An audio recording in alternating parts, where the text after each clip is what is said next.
All right. All right. Just some announcements. Please silence your cell phones at this time. If you need to take any calls, please step out into the lobby and take your calls then. Use the microphone when asking your questions. So there is people on Zoom right now and maybe even Facebook Live. So if you hold the mic down like this, they really cannot hear you. But if you hold it up like this, they can hear you loud and clear. So for the sake of everyone involved, please use the microphone. We will be handing them out. So if you have a question, just put your hand up or give us some type of eye contact and we'll bring you a mic over. Online attendees, please use the Q&A box when asking all your questions. There is amazing cake and cookies in the back that will pair well with that coffee you're drinking. And then we ask that you hold all conversations until the end of class. You will have a chance to network with each other a little bit more. My name is Jamie. I started here as a student. That is me with my first contract signed.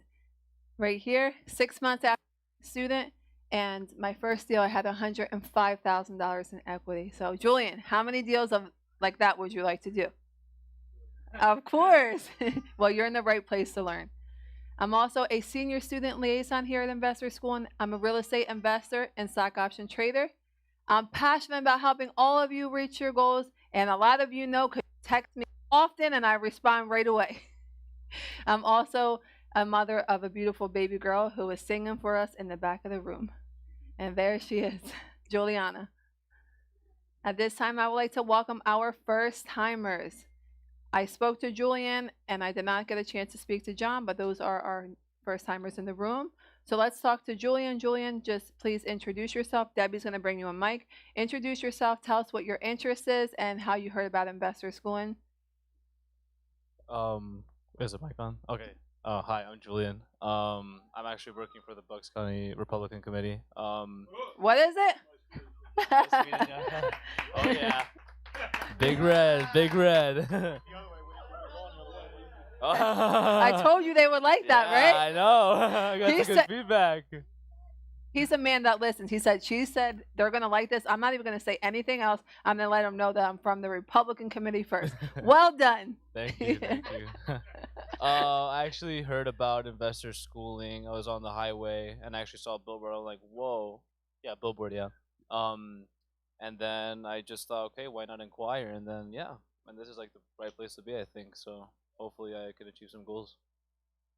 Awesome. Well, welcome. And we're so happy that you're here and that you're a Republican. Thank you. Yep. Let's talk to John. I'm John. I'm a project manager for a logistics company. I'm also a Republican.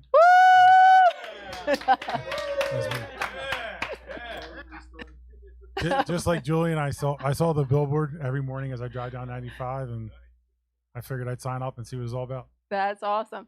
Julian, you seen it on 95 as well? Or Turnpike? Okay, well, we're very happy to have you. John, what is your interest? Is it stock options or real estate or both? Real estate initially. Okay. Yeah. All right, you're going to get sucked into the stock options like us. We all do. Well, we're very happy to have you here tonight. If this is your first time with us online, please raise your hand.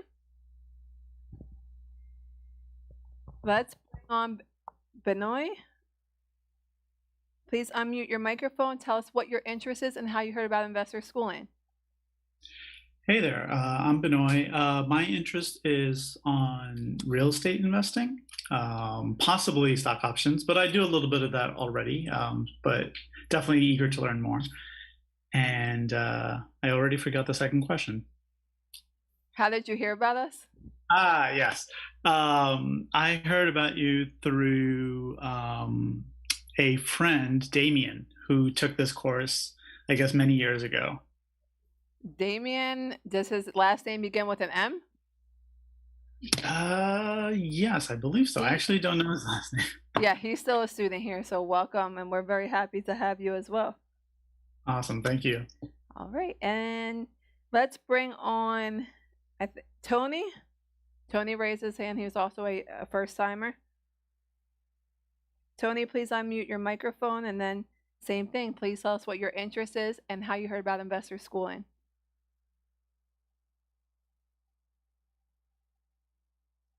all the way at the bottom. Tony B. There we go.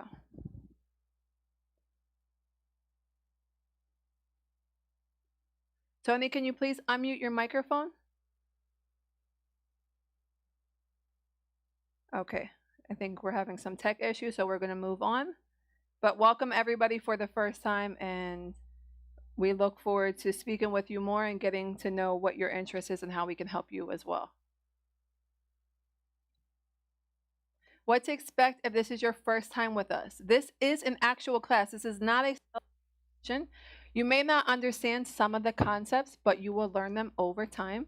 As a school, we teach the following topics, and this class may include any one of the following: real estate investing, stock option investing, credit repair and credit building, money mindset, marketing, business concepts, asset protection, strategies for paying less taxes, understanding investments such as annuities, life insurance, mutual funds, IRAs, self-directed IRAs, and many more wealth building techniques.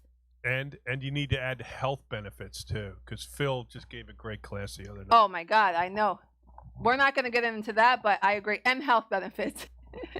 You'll be invited to the Monday night mastermind, and then you will be invited to become a member of the school. So just relax and enjoy.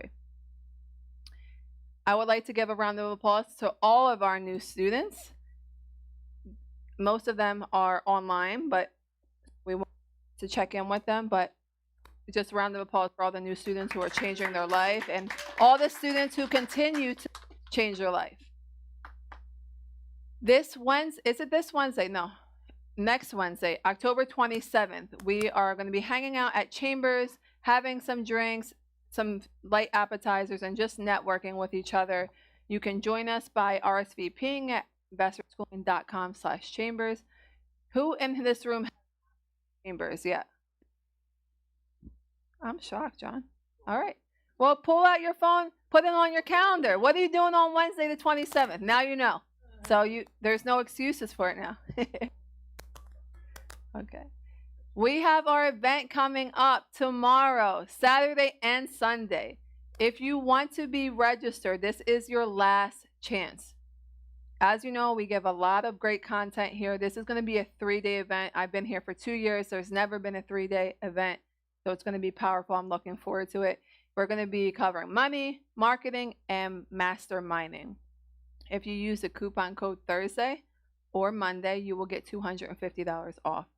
If you need help registering for this event, please see me after. If you're online, please message in the Q&A box, and I'll be happy to help you as well. Just simply go to yearofthegoodlife.com. And for those of you already registered, we look forward to seeing you tomorrow bright and early. We also like to help other people change their lives. So we encourage everyone here to pull out your phone, go on Facebook, you use Instagram, whatever it is, and just check in. As you can see, an example here says Jamie Lenigan is at Investor Schooling, and I just checked in. So that way other people can see what I'm doing, and maybe I can help change. Don't forget, we have the Monday Mastermind. This is a completely different format than what you're sitting in right now. So we're actually sitting around a table, as shown in this picture here, and we're actually talking about what we're working on, what you're working on, how we can help each other move forward faster. Somebody brought something to my attention. They thought on the Zoom you will be able to find out more about the school. I will actually be calling you tomorrow, and we will set for you to learn more about becoming a part of the school. You will not do it online if you're on Zoom, but if you're in person, you can. All right, that's from 6 to 8:30. And then we have an exclusive stock options only mastermind that runs from 6 to 6:30. Don't forget to stick around. The stock options consultant will be here at 8:45. And for those of you who don't know, that guy is going to help you make some money this week. He helped me make $2,000 last week. So our first speaker tonight is Paige Panzarello. Paige is a real estate investor and entrepreneur for almost 25 years. She's been purchasing non-performing notes since 2014. Paige teaches the Building Wealth with Notes program, and I actually attended one of those, and I love Paige. I love her straightforwardness, and I love her teaching style. So please help me welcome Paige Panzarello.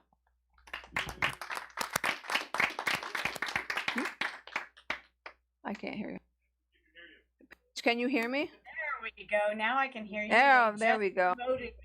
Okay, well, Paige is on Zoom, so we're going to put our attention up here. So round of applause for Paige Panzarello. Hi, everybody. Thank you, Jamie. Thank you, Larry. It's so great to be back at Investor Schooling. You guys are in. If you're new, this group of people is amazing. And so I encourage you to definitely network with them, get involved, get your hands in, because they're just tremendous people and they've had such great success stories. So I'm thrilled to be a speaker here tonight. I'm thrilled to be associated and know all of them. So thank you for having me. Tonight, we're going to be talking about non-performing notes, which is an area of real estate investing that a lot of people don't necessarily know about. So I'm going to do my best in a short period of time to teach you a little bit about what I do and non-performing notes. So I just want to make sure everybody can see me. Let me pull, and we are going to have questions, by the way, at the end. So just everybody write them down. If you have a question that I don't answer, please write them down and we will get to them at the end, because this is a little bit of a niche kind of form of real estate investing, but I think that you're going to find that you love it as much as I do. So let me share my screen. Make sure everybody can see my screen. There we go. And pull my chat box up, sorry, so I can see that. There is none of that. All right, so if everybody could help me out with the Q&A, just put it in the Q&A, and maybe Jamie, you could help me at the end with the questions, or Larry. Okay, so, and could somebody just let me know that you can see my screen? Yes, we can see your screen in the room. All right, thank you, because I can't see that through here. All right, so a little bit about me. As you were told, I have been a real estate investor for going on 25 years now. I've done just about everything there is to do in real estate and real estate investing. My current focus is on first position non-performing notes, and I'm going to explain that in just a minute. But when I started in real estate, everybody, I didn't choose real estate. Real estate chose me. I was in my 20s. I had a family member that passed away with a very sizable estate. And I'm getting some feedback now. Can anybody hear that? Did we just change? Hold on, you guys. I'm sorry. We can hear. I wasn't having any feedback, but did we change a setting? Yes, because the Zoom could not hear you. We can hear you now. Oh. Good now. All right, let me see if I can maybe reduce my sound. I'm sorry, guys. This is one of the things that I was not gifted with. Give me real estate and I've got lots of gifts, but when it comes to tech stuff, that's not my thing. All right. I think that's a little better. Can you all hear me? Zoom cannot hear you. If you're on Zoom, can you hear her? Much better. Okay. Oh, okay. We're all right. I think we got it. I'm going to try and... Yes, we're good. I'm still getting a massive amount of feedback.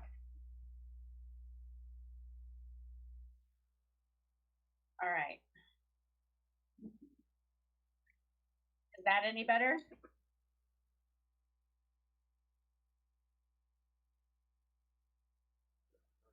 Paige, are you still getting feedback?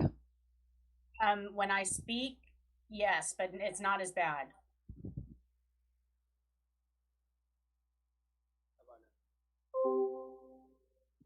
How about now? Okay, let me speak, and I'm getting some, but yes, I am getting it. How about now? Let's try it. That's good. I'm not getting feedback now. Okay, can the Zoom attendees hear Paige? Hopefully everybody can hear me. Yes, we're good. We'll move on. Okay. We got it. Thank you. It's difficult to continue speaking when you're hearing yourself speaking a half a second behind. All right. So back to a little bit about me. So again, my grandmother passed away. She had a very large estate. It was $4 million in debt. We had holdings in California and also in Arizona. So I went off in my 20s, knowing nothing about real estate. And I went off to Arizona to figure out what I could do with these critically in debt holdings. We had 38 townhome units, only occupied about 40%. And the 60% that were not occupied, most of those were broken, meaning they were not habitable. We had some land, and we also had a sewer treatment plant. So long story short, and we didn't have things like this. There wasn't Zoom. I mean, there was barely the internet back then. We didn't have RIA meetings and investor schooling and places we could go to learn how to do this stuff. So I had to surround myself with people that had answers to the questions I was asking. I was very, very fortunate in that I was able to work with a lot of the people that we owed money to. And I just came up with a plan and said, this is what I'm going to do, and this is how I'm going to pay you back. And if you'll help me, then I will get there and I will pay you back. Well, fast forward about 18 months, I paid everyone back. And got myself and the company back into the black. I fixed all the broken units, and we got to 100% occupied. And as I was going along, I was realizing how much I really liked this real estate thing, right? I was fixing and flipping before I realized what fixing and flipping was. And I realized I also had a head for it. Well, about 24 months into it, I figured out that we were not going to be able to sustain profitability by holding on to all these assets. So we ended up selling the sewer treatment plant. We ended up selling, and I went to my family and I said, I want to sell all of these townhome units and I want to build on the land. And they said, that's all fine and good, Paige, but we don't want to do that. That sounds like nothing but work and a headache. And so we don't want any part of that. And I said, all right, then I want to buy the company. And so I did. I bought the company. And again, knowing nothing about building or construction or any of that stuff. So I leveraged, the remaining assets. I was able to buy the company. I started to build on the land, and I realized, I designed a project with a contractor and an architect, realized very quickly when we started building that contractor was going to bankrupt me. And so I fired him and I started my own construction company. Again, knowing nothing about construction or how to do this, but I found somebody to come into my corporation, become a shareholder of my corporation. He was our qualifying party, and very quickly we ended up having all of our licenses except for HVAC and roofing. And the only reason we didn't have those is because the liability insurance was too high. So fast forward a few more years, within 3 years, we were the largest private employer in this small area in Arizona. We had 36 employees. We were building everybody's projects, my own projects. We were just making money hand over fist. But I will tell you, I was working myself into an early grave. I was literally working 7 days a week, 18 hours a day, and the stress of it was horrendous. Not to mention the fact that I was in Arizona because I had to be on site. So I was in Arizona and away from my family and friends in California. So the crash of 2007, 2008 was coming about, and I actually saw it coming. The problem was, and I thought to myself, you know what, Paige, this isn't going to happen to you because you are not over leveraged, right? I was only encumbered about 10%. I had a lot of assets. I had built up my relationships with my lenders, et cetera. And I thought, this is not going to happen to you. Boy, was I wrong. The reason is that I didn't realize that the people that owed me money were not going to be able to pay me. And when you're in big construction, it's generally anywhere between 90 and 120 days that you're carrying all of those costs. And at the time I was running payroll at $25,000 a week. So you can imagine how incredibly stressful that was. When the crash happened, I thought, okay, what am I going to do? Am I going to, because I wasn't getting paid from all the people that owed me money. And I thought, what am I going to do? Am I going to file bankruptcy like a lot of people did and could, and that was certainly my legal right? Or do I fire sale everything and pay off everybody I owe? And I chose to do choice number 2. I literally liquidated everything, fire sale prices. It took me 3 years. I paid everybody I owed money to, and I walked out of Arizona not having a penny to my name. I actually lost $20 million. Now, believe it or not, I call that a very difficult learning experience, but I also call it a blessing. And the reason that I call it a blessing is because it taught me who I am as an investor. It taught me how I treat money.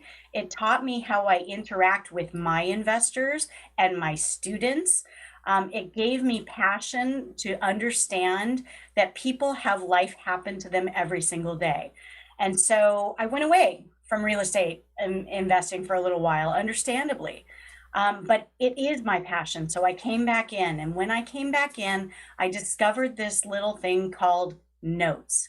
And that's what we're going to talk about tonight. So notes, let's find out about this, right? What are notes? What is a note? And do you really become the bank? And the answer is yes, you really do become the bank. A note is basically just a promise to pay, everybody. That's all it is. There are many different types of notes, but a note is basically just a promise to pay.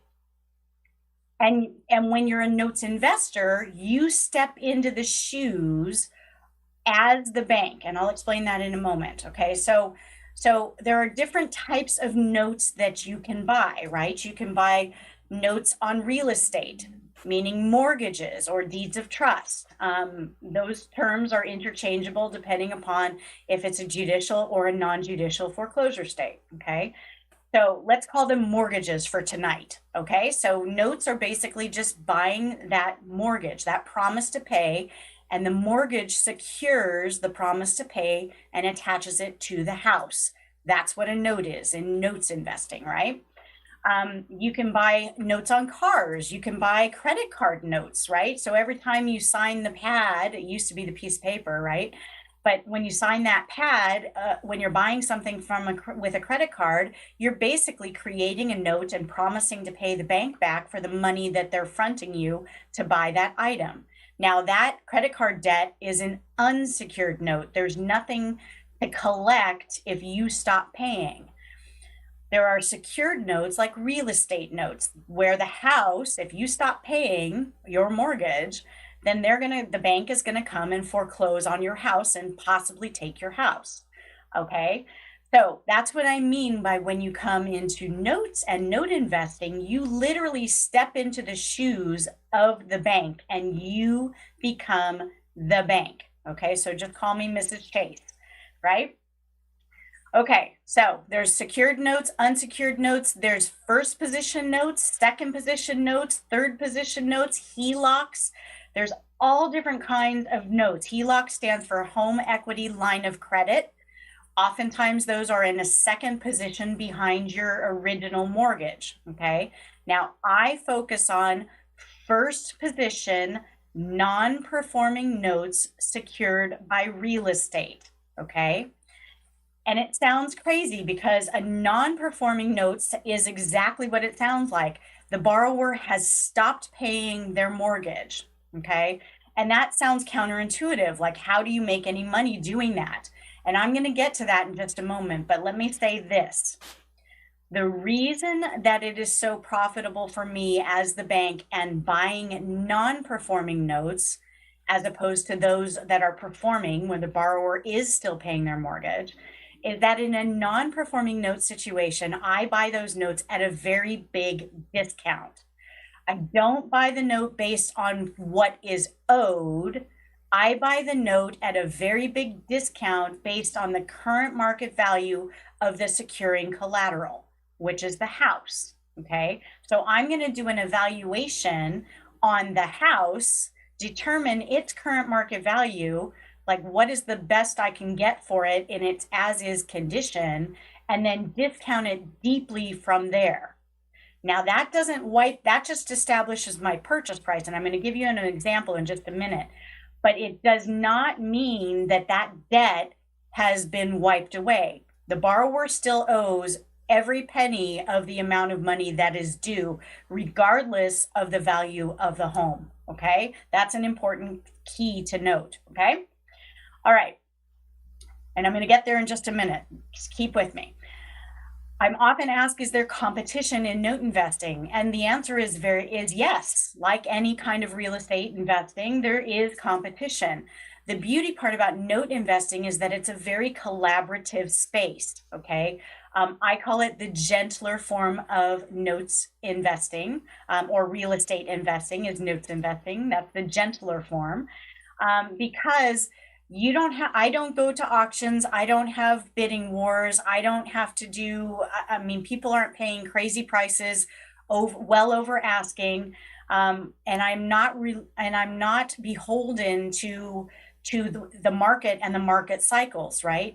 So the competition is more that the asset manager is going to send me a tape, meaning an Excel spreadsheet that gets sent directly to my inbox. I do my evaluation and I put in a bid, and the asset manager will either say yes, no, or they're going to counter the offer. But there's no craziness. Here's another really cool thing about the note investing space being very collaborative over competitive is oftentimes you can, especially as a new note investor, you can buy maybe one or two notes. It's called cherry picking. You can buy one or two notes, whatever your budget will allow. Sometimes, though, they send out a tape that is called a pool buy, and that means that you have to buy all of the assets that are on that tape. The collaboration part comes in is as you grow as note investors, you start to develop relationships with other note investors, and sometimes we go in together to buy that pool. So it's a very collaborative space, more than competitive space. But of course, there are other note investors that are looking at that same tape, right? And they're going to be making their bids on that same tape as well. So there is competition. It's just a lot gentler, and it's a lot more, what's the word I'm looking for? It's not nearly as frenetic, meaning it's not so frenzied, right?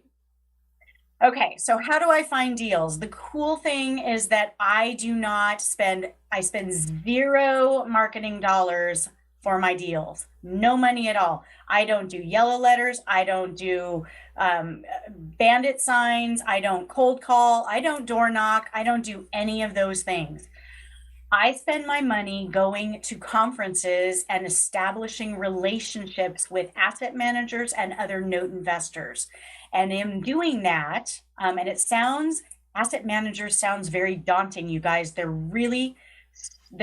normal people. It's just a matter of establishing a relationship with them. That's all. And talking with them.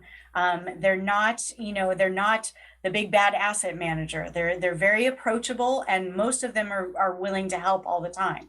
So once I establish these relationships, literally the tapes, meaning the Excel spreadsheet with all of the assets they have for sale, it literally gets delivered to my inbox. And I sit at my computer, and that's how I find deals. They come directly to me because I've established relationships with asset managers. Okay. So again, I can literally be anywhere in the world and do this business. I can be on a beach. As long as I have a cell phone and an internet connection, I can do this business. And that really appealed to me after having been in Arizona for so long and away from my family and friends. Those of you that have a full-time job, this might be a terrific supplement for you because again, and you're going to find out in just a few minutes that when you're a notes investor, the large part of your time is dedicated upfront before you buy that note. And then you hand it off to your team members and they handle the heavy lifting on the day-to-day stuff. So your majority of time is spent before you buy the note doing your due diligence, and then you hand it off. So it is a really good fit for those of you that have a full-time job as well. Okay, so this is an important fact. I want to talk a little bit about current market trends. We are in a really interesting time right now as note investors. As we all know, the world's on fire. I heard that, that I'm encouraged by the responses in the room earlier, because all of you are entrepreneurs and you're looking to satisfy and keep your hard-earned dollars in your pocket, right? As opposed to paying it in taxes. So, there are some.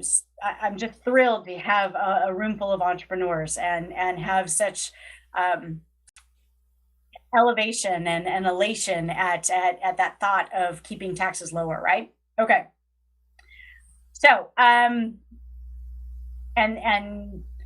let me back this up a little bit. I'm going to give you a couple of different things that have happened over COVID. Now, I understand, everybody, it's hard for me to say because my heart is breaking of what is happening at this country, right? In this country, people are hurting. They're really hurting. And they're going to be hurting a lot worse. That's why I say it's an interesting time for note investors, because the opportunity for us is massive. Unfortunately, it's because people are hurting, because life is happening to them. All right. So some current market trends. Now, again, COVID really stalled a lot of things out in 2020 because we all knew about moratoriums on foreclosure, evictions, etc.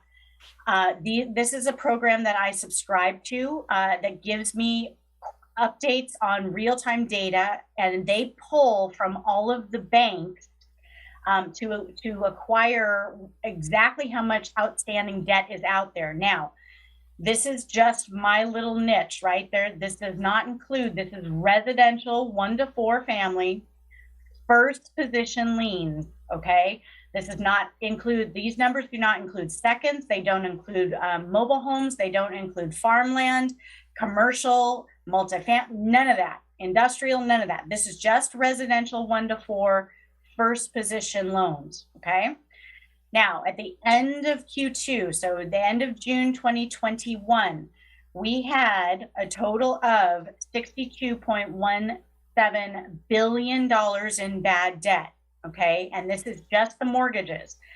Of that, 90-day plus late is and still accruing was $24.5 billion. Non-accrual, which means anything over 90 days and beyond, is at almost $23 billion. So $62.17 billion in bad debt happening. And this is June of 2021. Now, keep in mind that this is after the forbearance plans were put in place, deferring payment for people, okay?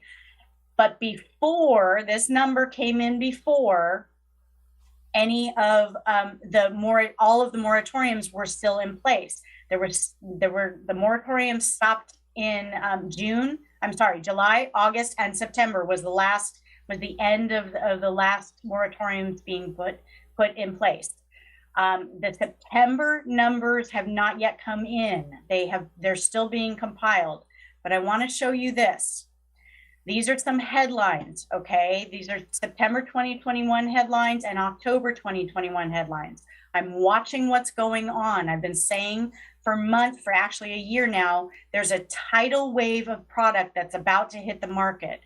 And I talk about it in my workshop too, with how to address all of this and become a notes investor, and how you can capitalize and help people to stay in their home. My goal is to work with my borrower and keep them in their home.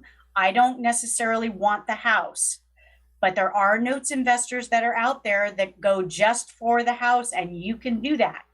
You're doing it the backdoor way because you're going to become the bank first, and then you're going to hopefully be able to go in. If you want the house, there are steps that you can take. We're going to talk about the exit strategies in just a minute to be able to secure that house and do something with that house, okay? All right, so September 2021, the foreclosure rate rose for the second month in a row. So think about this, July and August, by 27%.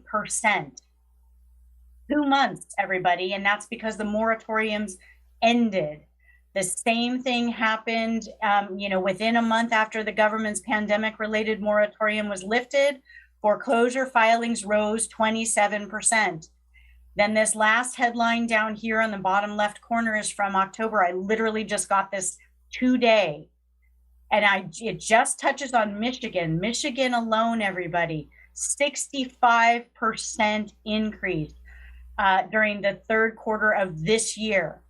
Compared to the second quarter of 2021, 65% increase. And a year ago, third quarter 2020, that's up 143%. Okay. States having the highest foreclosure rates in Q3 in Nevada and Illinois both. One house out of every 1,400 is in foreclosure. In New Jersey, it's one house out of every 1,600. And in Florida, one out of every 1,700. There's a massive amount of product coming to market, which spells opportunity for all of us note investors.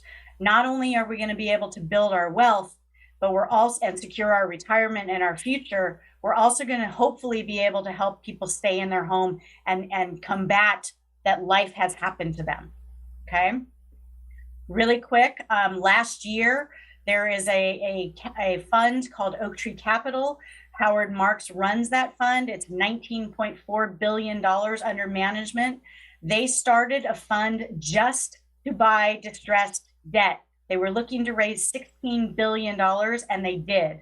Okay. They're not stupid, everybody. They see the writing on the wall as well. All right, so let's talk about some exit strategies. In note investing, one of the beautiful things about it is that there's an opportunity to pivot.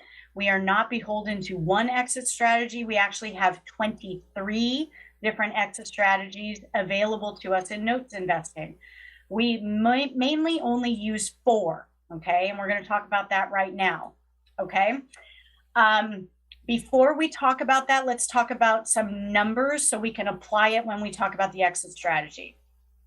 Okay, so for instance, remember when I said I buy at a discounted rate based on the current market value of the securing collateral? I don't buy on the amount of money that's owed. So for example, we have an unpaid principal balance. That just means the base amount of the loan that has not yet been paid is $100,000. Because I buy non-performing notes, these people have stopped paying, which means that there's some corporate advances, which I don't have time to explain. Just know that there are fees that you can pay on behalf of your borrower, and they are recoverable. They become part of what we call the legal collectible balance, okay? Also part of the legal collectible balance is default interest and missed payments. So in this instance, and we're going to keep the numbers really simple, but in this instance, the legal collectible balance is $120,000. So the 120 is the amount of money that's owed. The current market value of the house, however, in this example is $80,000. So clearly our borrower is underwater by $40,000, which is very daunting for a borrower, all right? When I come in, I will step into the bank's shoes. I'm going to buy this note based on the $80,000, not on the 120, even though the 120 is due, okay? Now, for easy math, because it's the evening time and it's a Thursday night, we're going to use 50%. Now, I will tell you, it was a little higher, but it is also coming down. When I first started in notes investing, I was buying between 36 and 42 cents on the dollar.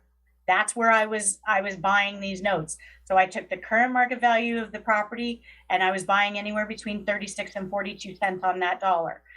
Right now, we're going to use 50 cents because that's about where we're landing right now, but it's about to go down. Okay, so keep that in mind. Now, obviously, I can't promise that, but in my experience and watching real estate and real estate cycles, that's what happens, okay? So we purchased this note at 50% of current market value of the securing collateral. So we purchased for $40,000, but I'm owed $120,000. Now, just like fixing and flipping property, we have to fix and flip this note. So we have what we call workout costs, workout expenses. Some people use rehab costs, right? I call them workout costs. So they're generally anywhere between $5,500 and $8,500. But for this example, we're going to use nice even numbers and use $5,000. Okay. So all in for this note is $45,000. I'm automatically building in an equity cushion of $35,000 because if I had to foreclose on this house, and I'm going to talk about that in a second, and sell this property, I probably could only get about $80,000 for it. Okay, if I can get more, great. But if not, then I have to be satisfied with my numbers based on that $80,000. So I build in an equity cushion immediately of $35,000. So if the market corrects and drops, then I'm still got that equity cushion, and at worst case scenario, I'm probably at a break even. Okay, very likely not, because historically the real estate market has never corrected over 20%, especially not 50% in less than 6 months. So I'm going to have a heads up warning if that's going to happen. Okay. But again, 23 exit strategies, everybody, I can pivot and do something else to create, if there is going to be potentially a loss, I can offset that. Okay. Okay. So exit strategies, keeping in mind all of our numbers there off to the right side. Our unpaid principal balance is 100. Our legal collectible is 120. That's how much we're owed. We're only into this note for $45,000. The four main exit strategies that we use are these: foreclosure, deed in lieu of foreclosure, short sale, and a reperforming situation. My least favorite of all four is the foreclosure. Now, we have judicial and non-judicial foreclosure states, which means that in a judicial foreclosure state, that's about 50% of the country, you have to go to court and ask the court's permission to foreclose on that property. Now, some states, like New York, I don't invest in, because when going to court in New York takes about 4 years. I want to be in and out of my notes anywhere between 12 and 16 months. So I avoid certain states that are judicial that have lengthy judicial times. Ohio, however, is generally anywhere between, it used to be 8 and 12 months. Now it's running about 12 to 16 months. But I've had a lot of success in Ohio. So and I talk about this in the workshop, what states to look at, what are judicial, non-judicial, what their foreclosure times are, et cetera, et cetera. So knowing that is a key piece of your information when you're doing your due diligence and looking at these notes. Now, non-judicial foreclosure states, the other 50% of the country, generally are going to take anywhere between around 6 months. Okay, give or take a few months. I've had foreclosures that have happened way sooner. I've had foreclosures in non-judicial foreclosure states that have happened take a little bit longer. It just depends on the note. Okay, but let's say that we take this note that we're owed 120, current market value of the property is only 80. Let's say that it's a little rough and we don't want to end up with the property. So let's say we discount it a little bit and we put the foreclosure auction as the bank. We get the opening bid. So we start that foreclosure auction at $70,000. Now, if this is a non-judicial foreclosure state and 6 months later, if we sell that property at $70,000, we've now made $25,000 by just buying a piece of paper, right? We didn't swing a hammer. We didn't do anything to it. We just bought the piece of paper properly, right? So you can figure out your ROI, and I have some examples at the end of some of those different transactions that we've done, all right? What if we sell it at foreclosure auction? What if there's a bidding war and it goes up to $80,000? Well, now we've got our $35,000 back. So there's a lot of profit potential in note to note investing, even in my least favorite exit strategy, which is foreclosure. The next exit strategy is short sale. And everybody knows what a short sale is. We're owed $120,000, but the borrower comes to us and says, you know what, we don't want a foreclosure on our credit. And so we would like to sell this. Are you willing to short the sale? Meaning we owe you 120, but our borrower comes in and says, I've got a buyer for $80,000, or would you be willing for me to put the house up for sale and short it at $80,000? Of course, I'm going to say yes. How fast am I going to say yes? Because I anticipated that, right? I expected that. Generally, short sales, depending upon the market, are going to take anywhere between 3 and 6 months.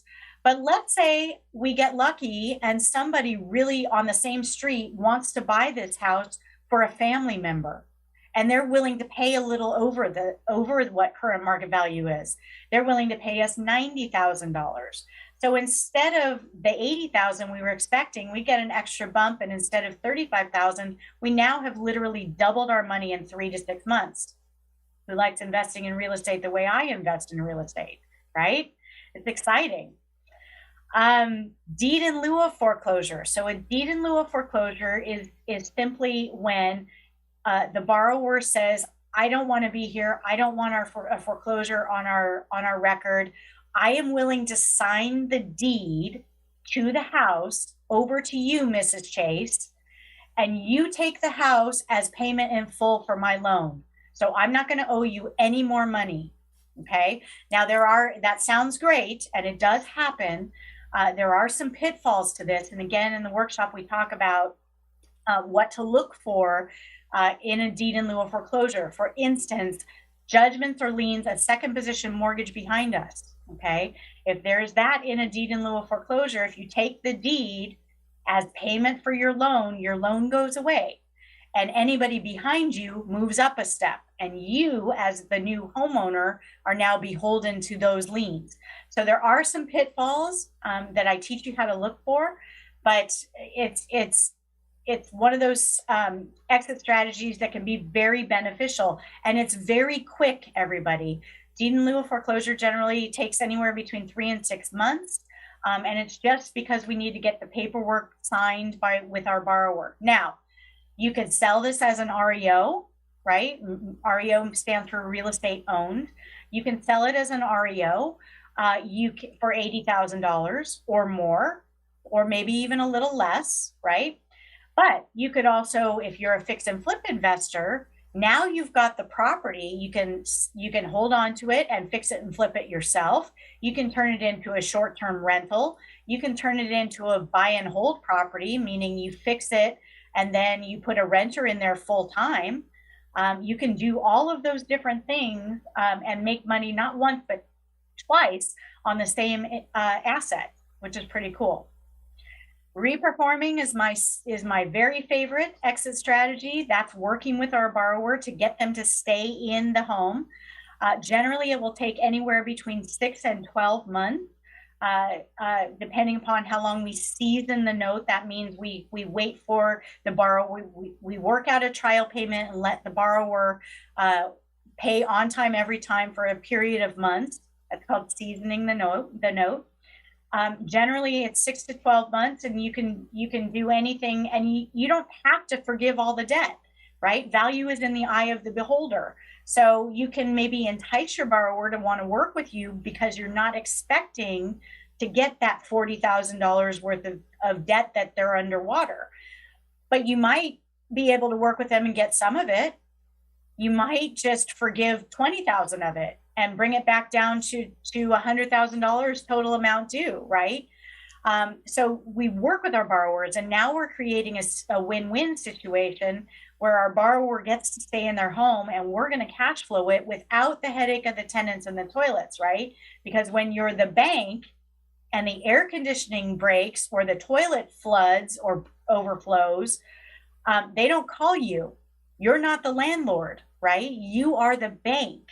So you get the benefits of having that monthly cash flow. And I generally, when I work with my borrower, will put a trial payment in place before I go to a permanent loan modification. That's what this is, where they prove to me that they are able to pay the monthly payment. And oftentimes I will leverage the arrearage that they're underwater and say, I'll wipe this out, but you have to give me a deposit, right? A good faith deposit, $1,000, $2,000, whatever it is. That's a chunk of cash. And then during the trial payment plan, they're going to be paying, but all of that money is free money, everybody. Here's why. It goes to the old loan. So it doesn't get applied to the new balance that you negotiate with them, okay? It's free money. chunks of cash, streams of monthly cash flow. At the end of 6 months, we then convert it to a loan modification. The borrower gets to stay in their home. You're creating cash flow, and now you've created a win-win situation for everybody involved, right? Now you can hold on to that note, or you can sell it to a performing note investor at the end for a slight discount, and you would sell it at a slight discount of the $100,000, that new balance that you put in place, not what you paid for it. So you can create a big chunk of cash there as well, okay? How important is due diligence? Due diligence is key to everything. Little funny here, right? Due diligence uncovers the things that don't seem right, or things that could hurt your invested dollars. It is key. Good due diligence will give you virtually risk-free note investing. In the workshop, we go over this ad nauseum, right? Those that are in the room with you right now, that have been there, they can tell you how much information there is and how much due diligence you do have to do. But again, it's very front end loaded. You do it before you buy the note, and then you hand it off to your teams, okay? I like to say there's no such thing as a bad note, but there is such a thing as buying notes badly. And due diligence prevents you from buying notes badly, okay? All right, some case studies, a couple little quickies here because I know I'm running out of time. I have a few minutes left. All of these that you are about to see are from my actual portfolio, okay? These are all notes that I have done and worked out. This one, I'm going to give you details, real specific details, and then the next one is just some examples, some broad strokes. This is a borrower. The note came across my desk. It's in Richmond, Kentucky. The last paid to date on this was April 9th of 2012. Yes, everybody, there's still that inventory where people are squatting in their homes and they have not paid for many years, okay? Now, the current market value of this property, by the way, is about $150,000, okay? When I bought it, the current market value was much lower. So all in for this non-performing note at the time was $49,252. This particular house had been owner occupied since 1998. They'd been there 20 plus years. So I knew that they were going to want to reperform, okay? My due diligence showed me that they are going to want to stay in the home. Again, I wish we had time to talk about that. We don't, but I cover it all the time, ad nauseum in the workshop in very thorough detail. Okay. Legal collectible balance, that's LCB. Legal collectible balance on this note was $95,000 and change. Their original interest rate was very high, 10.99%. The husband had a medical condition and couldn't work for 3 years, which is why they got behind. However, he healed and he was able to get another job and start paying. But at that point in time, they were so far behind and so underwater, and none of the banks would work with them. They didn't know what to do. And so they just didn't pay because they thought, well, we're probably going to have to move eventually, right? So our borrowers were contacted by our loss mitigation team. Remember, I said there's a team that you hand it off to do the heavy lifting. That one of those team members is loss mitigation. They contacted the borrowers, so I don't have direct communication with my borrowers, which is a good thing because everybody's got a story and I've got a very big heart, right? Plus, I'm not a licensed debt collector. So my loss mitigation team is in contact on my behalf with my borrower. Sure enough, they wanted to stay in their home. We put a trial payment plan in place for 6 months. They gave me $1,000 good faith deposit. It's the reinstatement fee. It's a nice little chunk of cash, right? $1,000. The borrower was successful in their trial payment plan for 6 months. So for 6 months, we figured out what their payment would be. We agreed that once they were successful in the trial payment plan, we would lower the amount of money due to us to $87,500. And in doing an amortization schedule, it showed that monthly payment as $608.40. Now this shows during the trial payment plan, there's a fee I have to pay to my loss mitigation. So they actually covered that fee during the 6 months, right? They paid $708.40 for that first 6 months, which covered my loss mitigation fee. And I cash flowed $4,248. Now, again, the $1,000 and that $4,248 is all applied to the old amount due, the $95,000 due. It's technically like free money, because once they were successful, we modified their loan to a new unpaid principal balance of $87,500. We lowered their interest rate to 8%, and we extended the life of their loan. So we put a brand new loan in place as of that day, right? Month 7, day 1. And their loan started for 480 months. That's 40 years, everybody. So if you add all that together, cash on cash return was 25.5%. And if you've ever looked at an amortization schedule of that $608.40 a month payment, approximately $580 of that is interest. Your profit is interest. That's pure profit, everybody. So we created a win-win situation. The borrower got to stay in their home. We created a chunk of cash and steady streams of monthly cash flow. Now, we could have turned around and sold this note to a performing note investor. I chose not to. I like cash flow. As you can tell, I'm the cash flow chick, right? So we actually still have this in our portfolio. All right. Last little tidbits here. You can see there's a variety of different assets here. We've got some in Memphis, Tennessee. The top couple we took to foreclosure auction. I'm just going to read a couple of these. Foreclosure auction, we invested $30,175. We sold it to third party at foreclosure auction, and we had a net profit of $27,861 in 5.5 months. That's a 92% return. And if you do a return on investment, which is usually a 12-month time frame, we were looking at 184% return on investment. Who likes investing in real estate the way I do it, right? Another one, Memphis, Tennessee, non-judicial foreclosure state. We took it to foreclosure auction, sold it to third party. We were into the note for $30,854. We sold it over that. We actually got a return. Our net profit was $35,362, which is 115% return on transaction in 6 months. And our ROI equates to 230%. Worcester, Ohio, judicial foreclosure state, invested $37,490. We sold it at foreclosure auction for $30,000, and our net profit was $30,510. 7 months it took us in a judicial foreclosure state. 81% return on transaction in 7 months. ROI equates to 115%, right? Richmond, Virginia. Here's one that we ended up with a foreclosure. We ended up as an REO, so we did not sell it at foreclosure auction.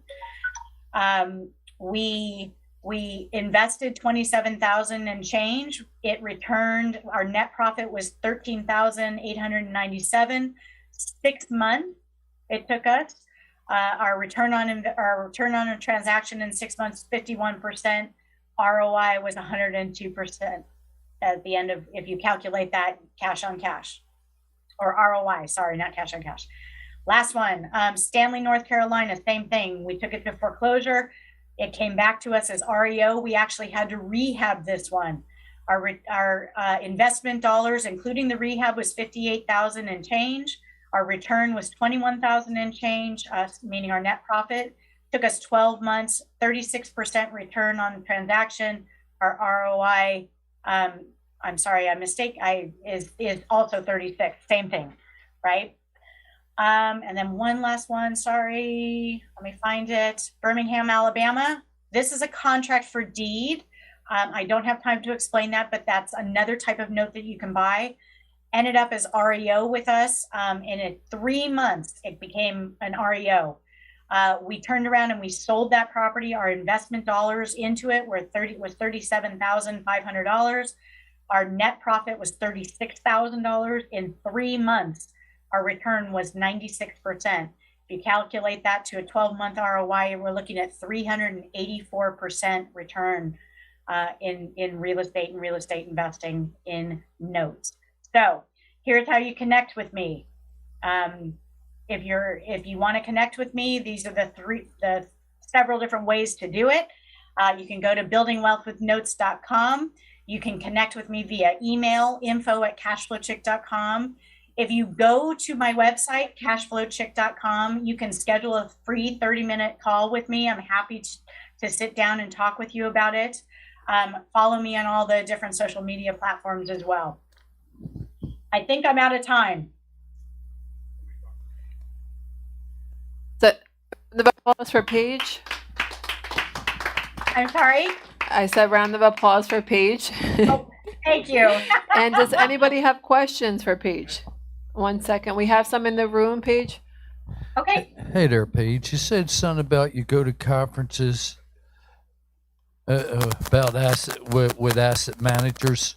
Where exactly are these conferences? How do you get information on them? Yeah, they're all over the place. There are a couple. There's one that is coming up. Well, there are a couple that are out of state. So there's some in Texas. There's some in California. There are some that do them virtually online.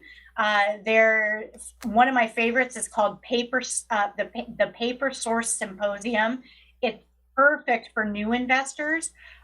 There's no selling from the stage. It's just for new investors, period, by investors. So I often will speak at that conference.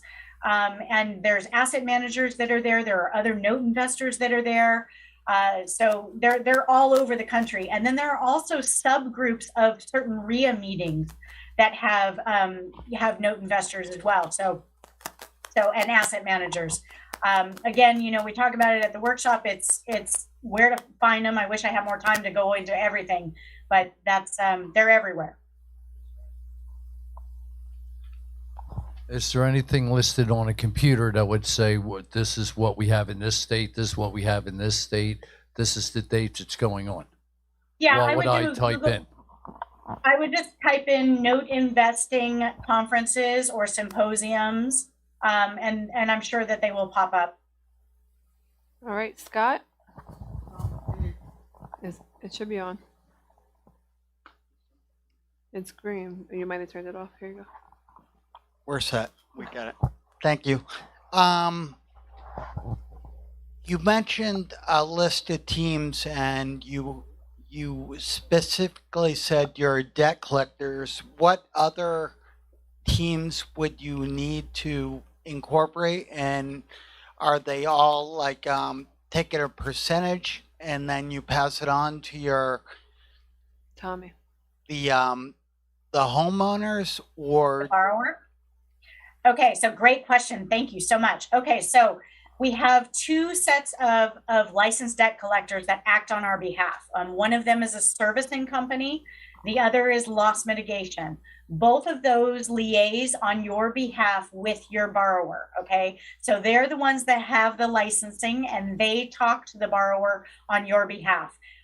You are going to not pay them a percentage. You're just going to pay them a very nominal flat fee per asset per month, and they will handle all the heavy lifting for you. Now, other team members that become part of your team are people like property preservation. Realtors become part of your team. Escrow companies become part of your team. O&E reports, so there's title companies that provide specific pieces of due diligence for us that are part of your external team, and you just pay them their flat fee. It's not a percentage, so you don't have to incorporate that into your purchase price. That's kind of part of what I consider the workout costs.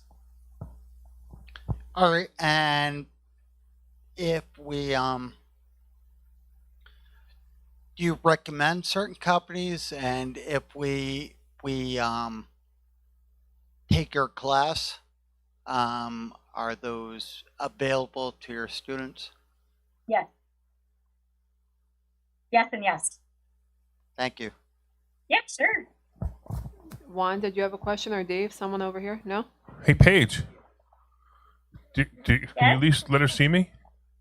Yeah, I can't see anything. I'm just looking at myself. Is that better? I'm still only seeing the everybody in the audience. That's nice to see. You didn't see me in the back right here? There you are. Hey, wait, I'll get closer so you can see me. Hold on. I think There this is the we right one. go. Here it is. I wanted to say hi. I haven't seen you in forever.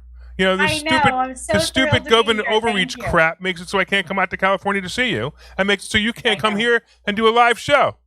I know, and thank you. I am so honored that you asked me to participate in this weekend, and you know I would have been there were it not for all of, like you said, the overreaching government mandates and. Well, you got Governor Gruesome. That's even worse.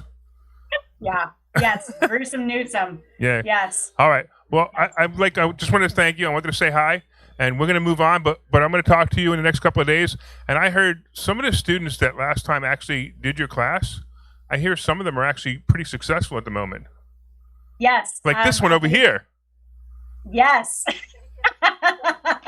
Yeah. And anybody, if you have any questions, there are some of you in the room that have taken the workshop, Larry included. Larry's been to my workshop. And it's, you know, if you have any questions about me, ask them, ask me. I'm an open book, everybody. And I, like Larry and his team, I'm really passionate about your success and helping you to get break free of all the chains. You know, I've had life happen to me, and I know how hard that is. And I'm all for helping people to not only have second chances, but just break free of the chain and be so successful and create the life that they want. All right, real quick, put your screen up that has your contact information, because we're way over time. So put your screen up real quick so everybody can see it again. There it is. And tell everybody that they can get a hold of you, in case people can't read. Yes. Okay. So in case people can't read, so buildingwealthwithnotes.com. You can also reach me at cashflowchick.com. There's a little button there to schedule a call.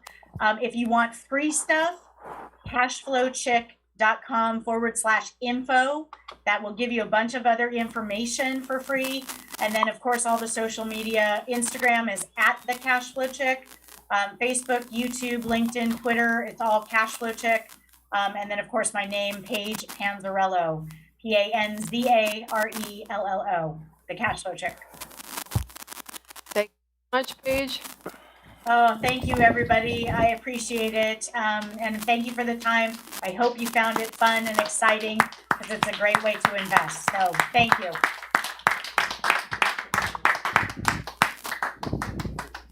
All right, can we hit the spotlights and the main stage lights for a...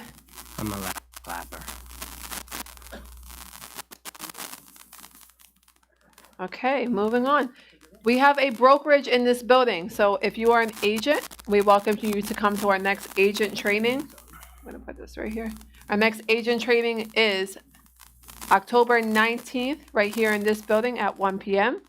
If you are an agent with a student, we welcome you to hang your license with us. We offer 100% commission. As most of you know, we are live on the air. We are still live on the air this Saturday, even though there is an event. They're just going to sneak over and then sneak back over here. Good thing we have that tunnel, right? Also, as I mentioned the event again, you have one last chance to register. It's yourpieceofthegoodlife.com. You can use the promo code Thursday or Monday to waive half cost. Okay, so they're on the radio this Saturday at 2 p.m., 12:10, or if you're Facebook friends with Investor School and Phil Falcone or Larry Steinhaus, you could actually watch them live in the studio there as well. PropStream. This is something extremely useful for our real estate investors. You can get a 7-day free trial. Just go to PropStream7daysfree.com. Our next speaker is Phil Falcone. Phil owns the first tiny house park in Florida.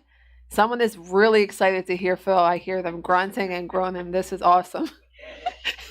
He's negotiated millions of dollars in private and creative funding for real estate. He owns a successful vacation rental business. Phil is a published author of 3 books on real estate. He's become an experienced stock option trader and tripled his stock options count in 1 year. Phil loves aloe, but he loves real estate. Please help me welcome up Phil Falcone.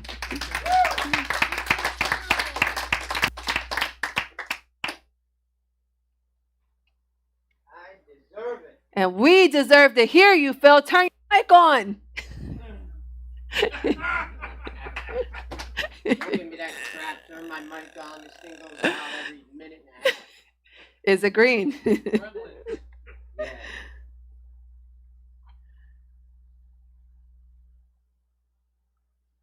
New mic, please. Yeah, Mr. Microphone. I love it. Hi. Apparently not. Phil has decided that we deserve it. Hello? I deserve it. You guys deserve it. Just for being here tonight. And if you're coming to the 3-day event, you really deserve it. By the way, I'm a Republican. Round of applause for Phil Falcone. You got your hands full now. Yeah, really. All right, I'll put it here for you. Take the mic. Yeah, leave me one of them. I used to have a Mr. Microphone when I was a kid. Hooked it up to some speakers in my car, pointed my speakers outside the windows, and I would drive around and go, "Hey, buddy, get the hell out of my way!" You know, it was in my 20s. It was pretty obnoxious. Yeah, can you believe I had that trait? All right, let's talk about some real estate. Not going to work for me. So I might as well ditch it. Mr. Microphone and I are good friends, though. So I'm going to skip the disclaimer because I'm just a crazy guy. Let's move on. If any of you sue me, I can afford it.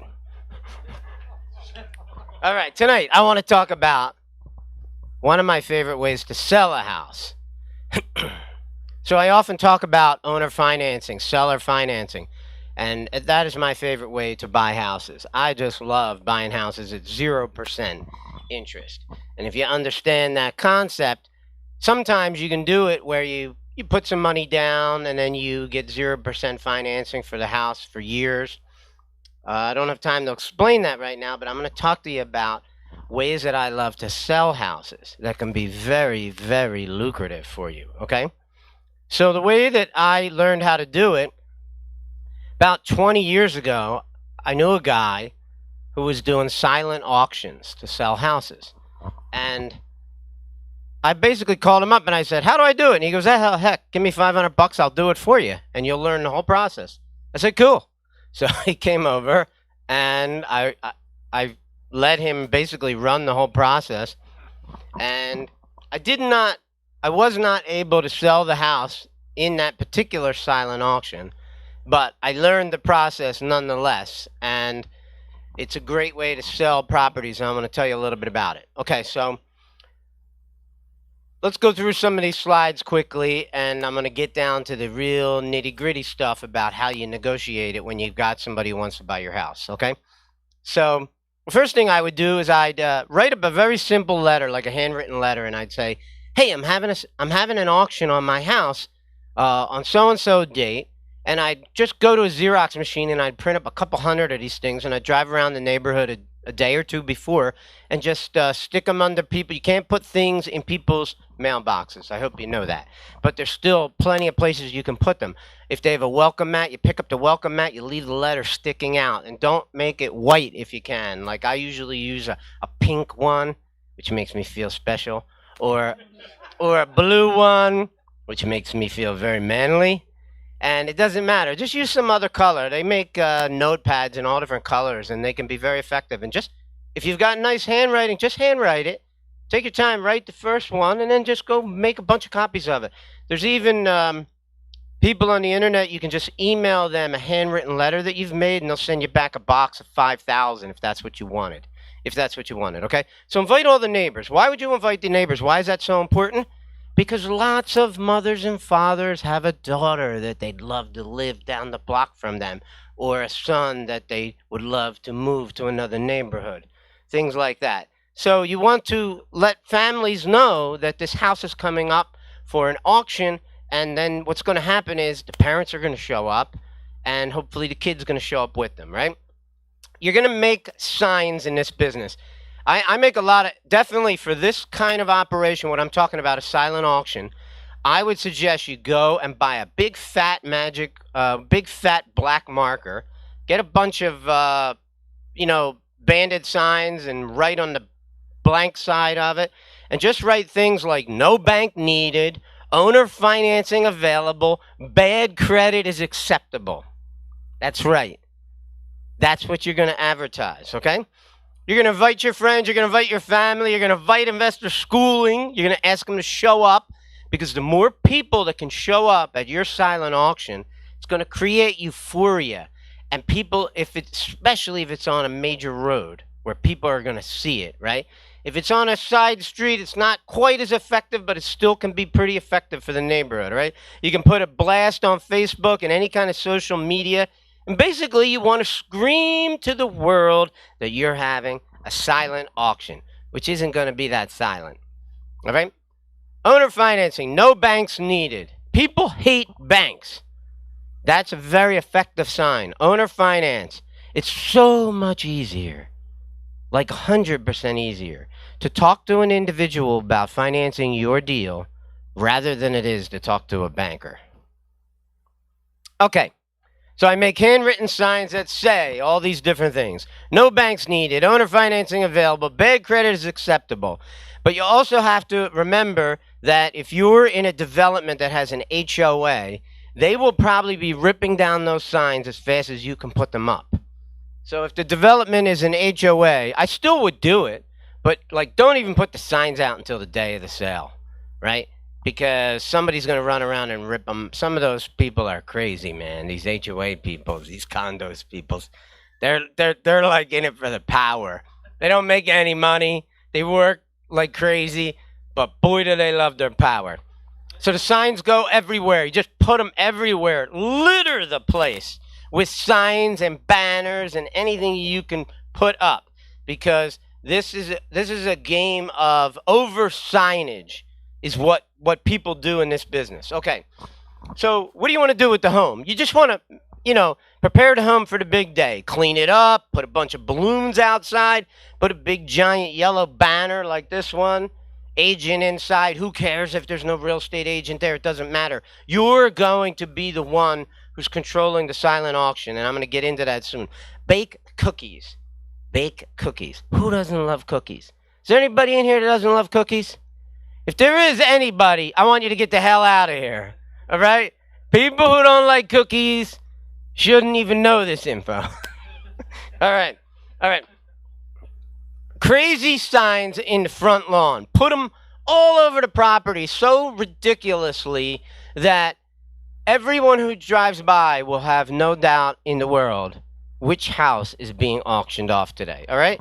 Put some music on, put the TVs on, open the windows, get some light in the house, all right? I've been to people's houses all the time. I did nothing for 2 years except go to people's houses, and I would go there, all the blinds are closed, TV's off, the house is dark as hell. I'm like, what are you guys doing? When you're trying to promote a house, open up the blinds. Let some fresh air in if you can. Let the sun come in. It's okay. You're not going to burn to death. All right? Invite people to tour the home. Just let them know. Just go. Anything you want to know, I'll tell you. Just walk through the house. Anything that you can think of to pump up the volume on a silent auction. All right? This is not rocket science here. It's just work it. If you've got a wife who can come and decorate the place and make it look cool and, bake the cookies and talk to everybody. This is just make the people feel good. Make them hang around for a while. All right. These are just an example of a couple of signs that work really good. For sale by owner, owner finance, no banks. Always hammer on the no banks. People hate banks. Anybody here love banks? Okay, so I was going to throw you guys out too, but yeah, you're allowed to stay now because nobody hates them. All right? Just, you could do postcards if you've got a nice marketing budget and you want to let a whole lot more people than just the neighbors know about it, just your family and your friends and your neighbors. If you really want to pump this thing up, go out and buy 5,000 postcards and write the address on it, show a picture of the house, and do it the right way. Spend some money on it, okay? Postcards are going to cost you some money, but it might really, really pay off for you. This is a jar where you save your money for the house, okay? Because you're going to need some money. I said it was a silent auction. It's not a free house, though. Okay. This is a picture of just people putting out the freshly baked cookies and telling you everything about the house. It's great schools, right? It's got a brand new AC. It's got a high definition stereo system built into the house. You need to accentuate everything good about the house. This is another example of a postcard that you could use just to drive people to a house. This is simple marketing stuff. Get the people there. Get the euphoria going at your silent auction. Okay? This is one I did for Halloween. I hired these actors are starving. They never make any money. So I hired these actors to lay in a pool of blood outside the house. It really didn't work like I thought it would. I thought it would really get a lot of attention, but people were throwing up and everything else. It was really nasty. So what kind of people would show up when they see a sign? You're not going to put on a sign that's a silent auction, but when people see no banks needed, what kind of people are going to show up? Exactly. Okay? So what are the 3 things that you typically need to buy a house? You need a job. That helps. You need some cash, right? And you need credit. Well, when people apply to or rush to go to an auction for a house that is advertising no banks needed, owner financing, right? It's 100% chance that the missing link that these people have is the credit. It's always the credit, right? So what I typically will say to them, well, I'll get into that in a minute, all right? So obviously we know that it's going to be the credit. It almost always is. But the people who don't have a job and have bad credit, or the people who don't have any cash and have bad credit, we can't really do anything with them. All right? This is a game of getting someone to pay us. So they're going to pay us in exchange for an option. We're going to sell them an option to buy this house. They don't know that at this point. They're just at the silent auction. They're touring the house. And if I'm running the auction, I'm just going to hang around the house, invite everybody to go through, do whatever you want, eat some more cookies, save a couple for me, right? And when you stand by the door, and when the people are ready to leave the auction, just ask them, are you interested in bidding on this property? If you are, all I need is your name. This is a silent auction. I just need your name and your phone number. Thank you very much. I don't want to know anything more than that. I don't want to talk to them. I don't want to try. Your people will do this to you. They'll go, oh, Phil, let's go out in the garage. I got to talk to you. I'm like, dude, I will call you in a couple of hours. Okay? There's not that many people here, whatever. Relax. You're going to get your opportunity to buy this house if you want to buy it. So you're just getting their name and their phone number. That's all you're doing. You're not asking them any other questions, all right? Once the house clears out, okay, I'm going to call each person who was interested. Sometimes you're only going to get 6 names. Who cares? There could be somebody on there with $50,000, $80,000, $120,000. Maybe one of their relatives just passed away and left them a bunch of money, and they decided that with that money, they're going to buy the first house they've ever lived in. If that's the case, you're going to be able to help them out tremendously, all right? So, of course, they have to have the job, and because they got to make rental payments to you, and they have to have cash to pay you in order to make this deal work. So let's talk about it. This is a very common sign that you'll see at auctions, you know, for sale, no banks needed, come fix me up. That's right. So even if the house needs work, you can lower the price of the house to accommodate for whatever work it needs. Say it needs a kitchen and maybe it's got some other problems that it needs. You could reduce the price of the house and maybe these people will fix up your house. My experience, that almost hardly ever pans out the way you want it to, but it's worth a try, okay? So I'm in the house. I'm running this silent auction, all right? I'm inviting everyone to tour the house as much as they want, okay? I'm keeping this pad, and anyone that wants to come up and talk to me, they can come talk to me. They can ask me questions about the house. I'm not going to get into their financial situation at all. I'm just going to say, listen, I'll call you later on tonight. Just give me your name and number. Just write your name and number on this piece of paper, all right? After everyone has left, I'll just tell them, I'll call you tonight. I'm interested in making this thing happen as quickly as possible, so I don't want to waste time. The only thing I would say you want to establish up front is what the rental price is. And I would tell you that your rental price should be inflated. And the reason is because these people have bad credit. The chances of them missing payments, being late on payments, it's very possible. So, you know, does that logic make sense? If we know that they're going to struggle to make the payments, I'm saying inflate the rental price, okay? Okay, there's a couple different ways to think about it. I've had private lenders do this to me. They said, you're borrowing an awful lot of money, Phil. I'm going to have to raise the rates to protect myself. And I'm thinking, well, if you want me to make the payments, maybe you should lower the payments, because then you have a much better chance of getting paid every month. But, okay. Look, I understand the philosophy. That's just the way it is, all right? So you're going to, you could let them know what the rental price is. You should probably just have that number decided what that is. Maybe, let's just say for the sake of argument, it's going to be $2,000 a month for this house, all right? When I call the people at nighttime, I can run their credit report, and I will. Okay, especially if I think that they're going to win the auction. What gets you to win the auction? A person who's going to give me the highest NROC. NROC stands for non-refundable option consideration. So if someone says to me, "Hey Phil, I'll give you $80,000 for that option."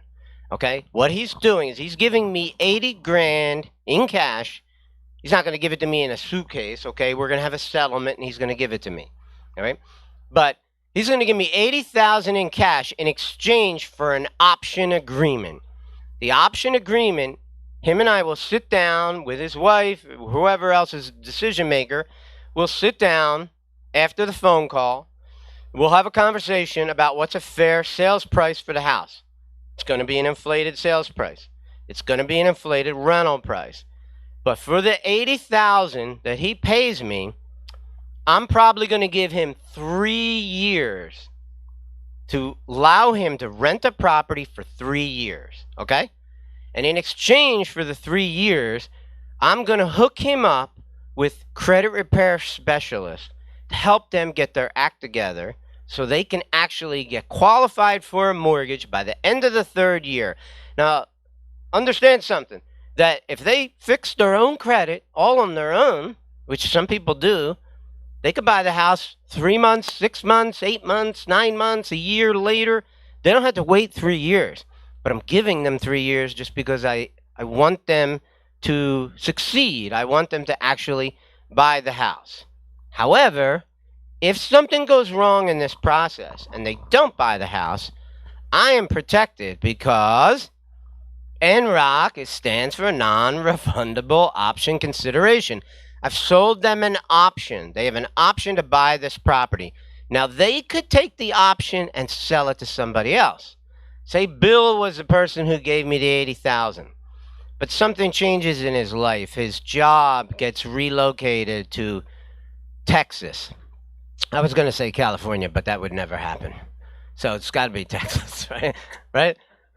And then Eric decides, he calls me up and says, "Hey, Phil, whoever bought that house?" And I said, "Actually, Bill won the silent auction, but I think he's looking to get out of that option because his his career has changed and he's got to move to Texas and he can't live in this house anymore. Now, he could still use it as a rental property, right? However, he decides he wants to sell his option to Eric. I could put Eric and Bill together and the house will still get sold, okay? However, what happens a lot of times in these kind of deals is people can't project what's going to happen in their life 3 years down the road. And maybe things don't work out, or they're going to get a divorce, or he loses his job, and all these other things happen. And guess what happens? They end up not exercising the option. If the person who wins the silent auction does not exercise the option, guess what you can do? You keep the NROC. Guess what else? You get the house back. Guess what you can do next? Do it again. Have another silent auction. Okay? What happens when you do these things? I mean, people are going to offer you 10 grand and 20 grand because maybe that's all they have. But I'm looking for somebody who can make it worth my while. So imagine, let's just say this is in my mind, this is a $275,000 townhome, which is what we call row homes in the suburbs. Townhomes. It sounds so much classier, doesn't it? Yeah, not really to me. Row homes, townhomes, who cares, right? They're homes. They're real estate. Wonderful asset to put your money in. Wonderful things to own. Will reward you over and over and over again. I love my real estate. Okay? So, in this townhome, if a guy puts $80,000 down, I mean, I'm in great shape. Okay? That's 40 months of rental payments. He's still got to pay the rental payments. He's still got to exercise his option. If he doesn't get his act together and buy this house, I get the house back and I get to keep the money. So I'm in a very strong position. And typically the way you do this is you have an option agreement, which is exchanged for the money that he has. In this case, Bill's giving me 80 grand. I'm giving Bill an option agreement. Bill now has a legal right to buy my house. I cannot sell my house. Think about that now. I've sold the right for me to sell this house. Bill now controls it unless his time of 3 years runs out and he didn't exercise it. Then he loses his option. Okay? So you typically do two separate documents. You do an option, which sounds complicated because you probably never did one. But let me tell you something. It's a very simple document. It's 3 or 4 pages. You sign it. You get it notarized. You're done. He pays you the money. It's really not that complex. Then you have another agreement, which is a lease. It's just a standard lease agreement that any tenant would have. You separate the two. Okay? The reason you separate the two is so you're only going to have these two documents. An option agreement, which was exchanged for money, and then a lease. The reason that you do the lease separately is because, first of all, my lawyer has advised me to do that. But the other reason is because suppose you really like the guy who's living in here. He gave me 80 grand. He really takes care of the property. He's very responsive. He fixes things himself. He makes improvements to this property. I really like Bill. I don't want to just kick him out so I can go try to get another 80 grand or 50 grand or 30 grand or whatever amount of money is presented to me. I might want to keep Bill around because he makes my property better, okay? And the neighbors like him and I like him, okay? That might be a really good reason to keep him around. He still has a lease with me. I might call Bill and go have a meeting with him and I'll say, Bill, tell me why you didn't exercise the option. And maybe there's some things that I could help him with. I could advise him. I could hook him up with somebody who could maybe help him, like a Sue Meitner, for example, right? I can hook him up with like a killer mortgage person who gets shit done, all right, like Sue. And I say, you're working with the wrong people, Bill. Maybe I can introduce you to somebody who can help you. And if I help him get the house, he's paying an inflated price. and an inflated rent. So I'm not getting hurt in this scenario at all.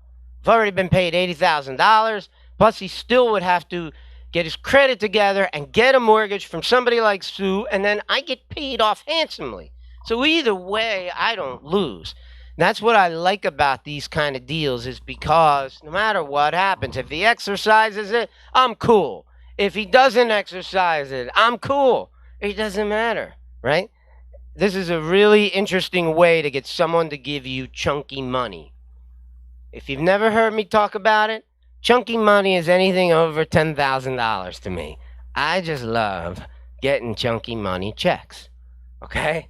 Anything with 5 digits in it, it just warms my heart. Makes me feel wonderful, right? That's my job. My job is to get chunky money checks. I mean, I get lots of people paying me rent, but the chunky money checks, they make me feel pretty good. This is just an example of what I might do with some signs, okay? Just go buy a bunch of signs and just stick them everywhere, so much so that it's just obnoxious, all right? It drives people crazy. So the people who are interested at this auction, they know how much the rent is, okay? You're going to call them after the silent auction. You're going to try to get as much as you can on the NROC. You're going to tell them what the rent payments are. If someone gives you $100K, I mean, you're going to be feeling pretty awesome. And that happens sometimes. You know, it depends on the quality of the people who come to look at your house. It depends on the quality of your house and how much people really want it. Obviously, if you make the house awesome looking and you do a great job on it, you're going to get more money, you're going to get more attraction, and you're probably going to really succeed at this. But that's not always an option for the landlord in every situation, all right? But the better you make the house. So a lot of times people say to me, Phil, what's the minimum NROC you would accept? That's very easy for me. So if the rent was $2,000 a month, all right, I know I can get $6,000 from anyone who walks in off the street. Because I'm going to say, first month's rent, last month's rent, 1 month's security, I can get $6,000 from almost anybody, right? So my minimum NROC is 3 times whatever I could get from a renter. So I'm saying the minimum I would take to sell an option to somebody is $18,000. That would be the minimum, all right? If the rent was $3,000, it would just be higher. Just do the math. Super simple.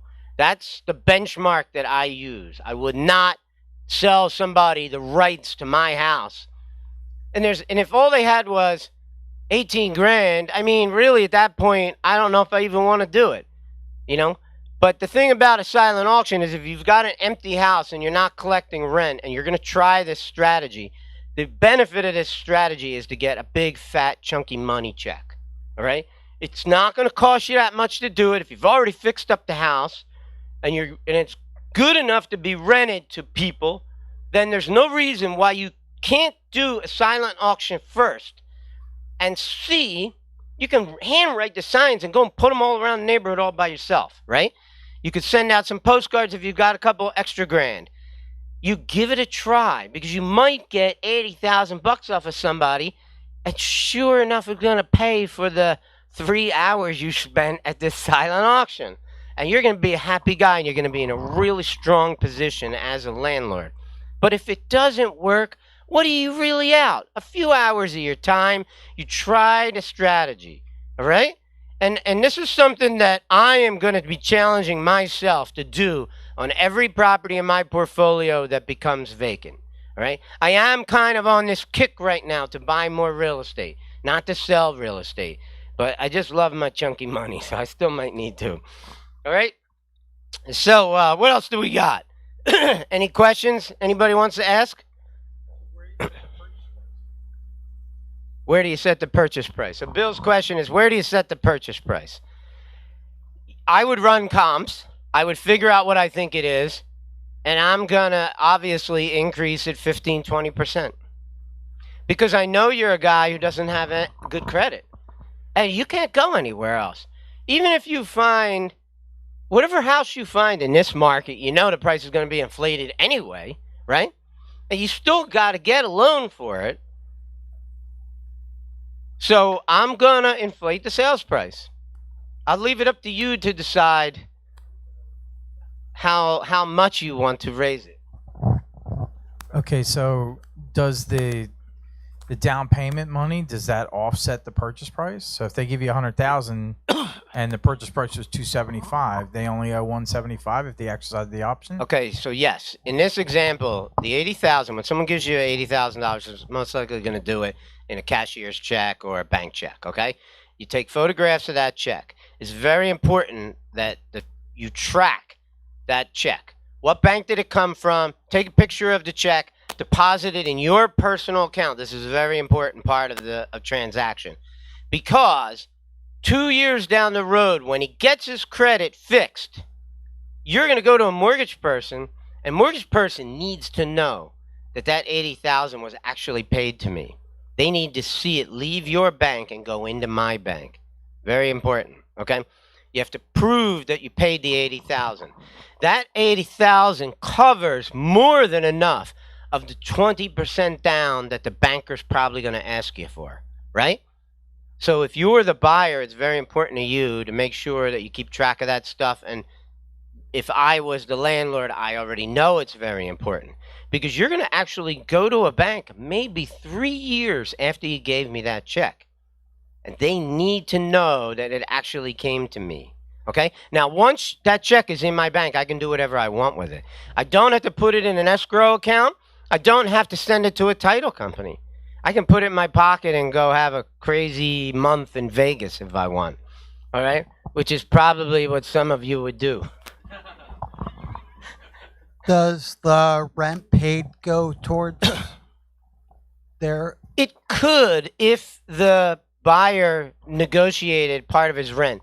So what I typically would do, if the rent was going to be $2,000 a month, I might say, anything you pay me above $2,000 a month, I'll match it.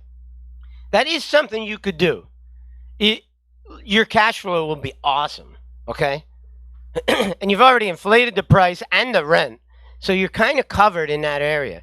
So when it comes to that kind of thing, sometimes sellers or buyers will ask you that. They'll say, how much of my rent is going to go towards paying down the house? And I'll say, I'll do that kind of deal with you, but I want you to pay it consistently. Meaning, like, if they said, I'll give you $2,200 a month instead of $2,000, I'd say, fine, I'll match the $200 you're putting up. But what I don't want is them to be paying different figures every single month, because it becomes like an accounting thing for me. Not that I couldn't add up the extra money, but then you get into some argument with them about how much they said they paid you and how much you actually collected. So if you're going to do that kind of thing, make sure you have an ironclad way to document all of it, because that kind of thing happens all the time. I used to go around and do wholesale deals and short sales with people, and I can't even tell you, like, half of the people I met who I was trying to do short sales with, people who were behind in their loans, almost every one of them would tell me that the accounting done by the bank screwed them, especially if it was Wells Fargo. Right. They're like evil. They really are. I mean, any other questions, anybody?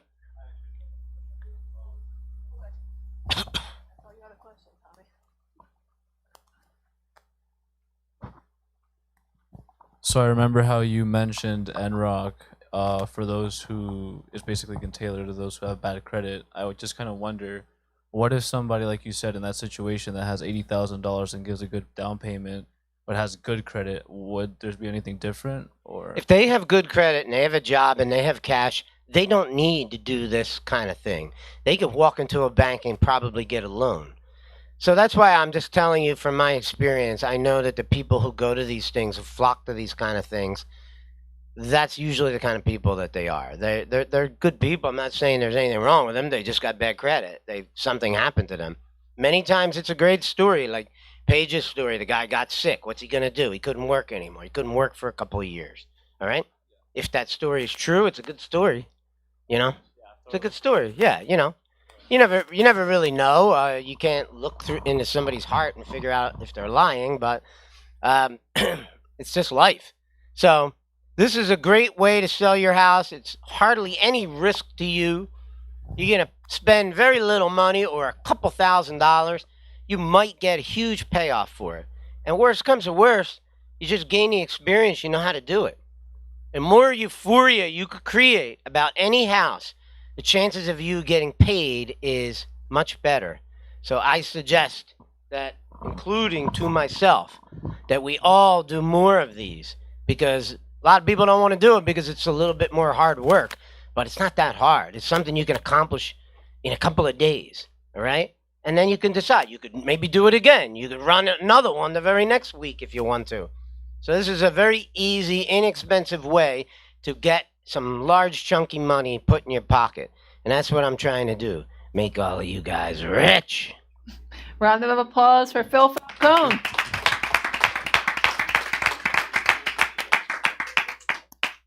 Thank you, Phil. Okay, just one final reminder. Everybody is invited to the event this weekend, yourpieceofthegoodlife.com. Use the coupon code Thursday or Monday. It's going to be a phenomenal event. Also, Julian and John, you're invited to the Monday Night Mastermind. It's a different format. We're going to help you move forward faster in your goals.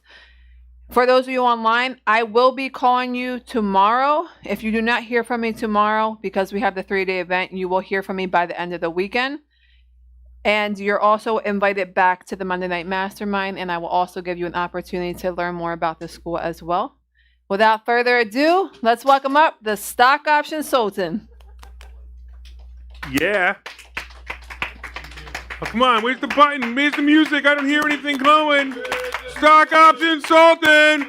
Stock Option. Somebody sing it for me, please. There it is. Yeah. Woo. Yeah. Oh. You know, that sounds like me being tired tonight, doesn't it? It sounds just like.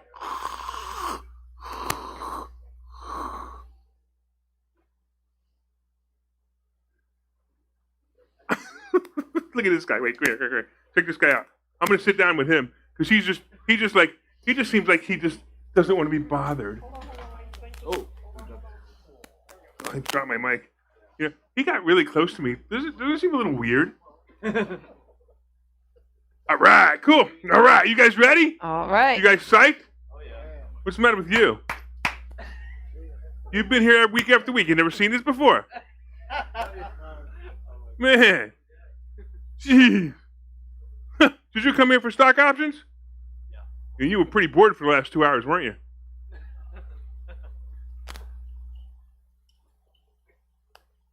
That feels really good. I'm going to try that again. All right, cool. You guys ready? All right. We have a little bit of technical difficulties. Let's see if we get the stock option. Let's see if we get these, do whatever. Bring it over.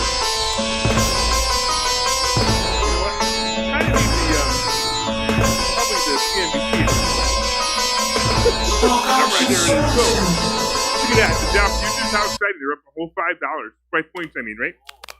Ooh, the NASDAQ is getting killed. Anybody know why? Anybody see what happened today? It's with Snap. Oh. Were you in it? All right, well, I'm sorry to hear that. But tomorrow is going to be a really good day for Facebook. Put up Facebook. And I'm hoping it's down more than it was earlier. Well, I know. I was just going to say, you've been predicting Snap is overpriced. Absolutely. Yeah, I've been predicting Snap being overpriced for 2 months now. Yeah, maybe longer than that. Yeah, exactly. And it And finally crashed today. Yeah, and it finally came back to normal. But it's bringing Facebook down with it, which I love. Because tomorrow, I'm telling you, if it stays in the 320s tomorrow when you wake up, at 9:30, click an option, click a contract. That if you want to go out to February, it would be smart. But if you have a little bit of money and you want to take just a little bit of risk outside the rule, then you're going to go to next week. And it's going to be fantastic. Because you're going to see, just like November 2nd, 4th, something like that, whatever the option is. I don't know what number it is. What day? What's the Friday? What's next Friday? 29th. What's the one after that? The 5th? 4th, 5th? Friday Yeah. the 13th. Whatever that is, the 5th or the 12th, go out to, and it's an easy, no-brainer play. But you got to get out the day before earnings, which I think earnings is 27th or 28th. Anybody remember? Monday. So yeah, so you got. Oh, is it Monday? Yeah. No, earnings aren't never on a Monday. No. Oh man, they changed it. I thought it was the 27th, wasn't it? Yeah, they changed it. That stinks. All right, well, can they do that? They can do whatever they want. You know, the stock market is like the government. That's for all those Republicans that came in here. I thought that was the funniest thing. I'm a Republican. Really? That's pretty funny. Anybody in here a Democrat? Pedro. Just because your name is Pedro doesn't mean you're a Democrat. You're here legally, man. Can't believe we just said that over Facebook, too. How do you know? Pedro is definitely the butt of a lot of jokes. I'm gonna make sure you look really bad. Well, you're gonna superimpose your face on mine? Are we gonna keep going? You know, we can keep this banner going all night. Anybody got a stock they want me to look at besides? What is it? IBM? IBM. So IBM just had earnings yesterday, right, or today? Is that what happened? So there's really nothing you can do because you just had the earnings. There's nothing you can do. Oh, somebody typed it for me. All right, okay. Yeah, can I put it in for me, Pedro? Oh, this is great. Oh, did you see the headline? There's nothing better. CDC approves Moderna and J&J COVID vaccine boosters, allowing people to mix and match shots. Look, okay. If you weren't scared of the vaccine before that headline, you're a moron now. What? Really? Allowing people to mix and match shots? Anybody ever mix wine with scotch? Right? What happens to you the next morning? Yeah. And these guys are going to say, really? Okay, anyway. KDP. So IBM is done. There's nothing you can do with it. It had bad earnings yesterday. You got to wait for it. What is it, DP. As long as he heard, it doesn't matter. Dr. Pepper.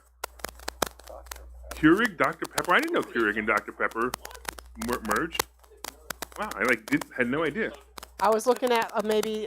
Because you were looking at Pepsi a while back. No, I was looking at Canada Dry. Oh yeah, I was looking at Pepsi, but I was thinking like 33.5. What do you think of that?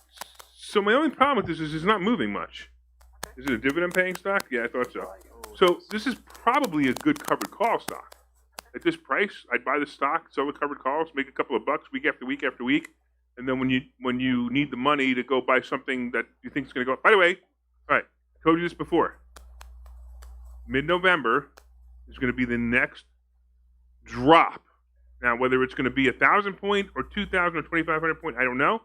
But whatever. Here, you guys want to write it down? Write it down. The stock market is now at 35,500, right? Just write it down. Somebody write it down so you could say, hey, he was right.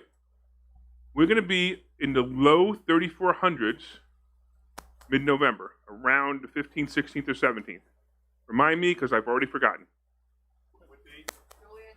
Mid-November, 13th, 14th, 15th, something like that. Yeah, the low 34,000. Yeah, low 34,000.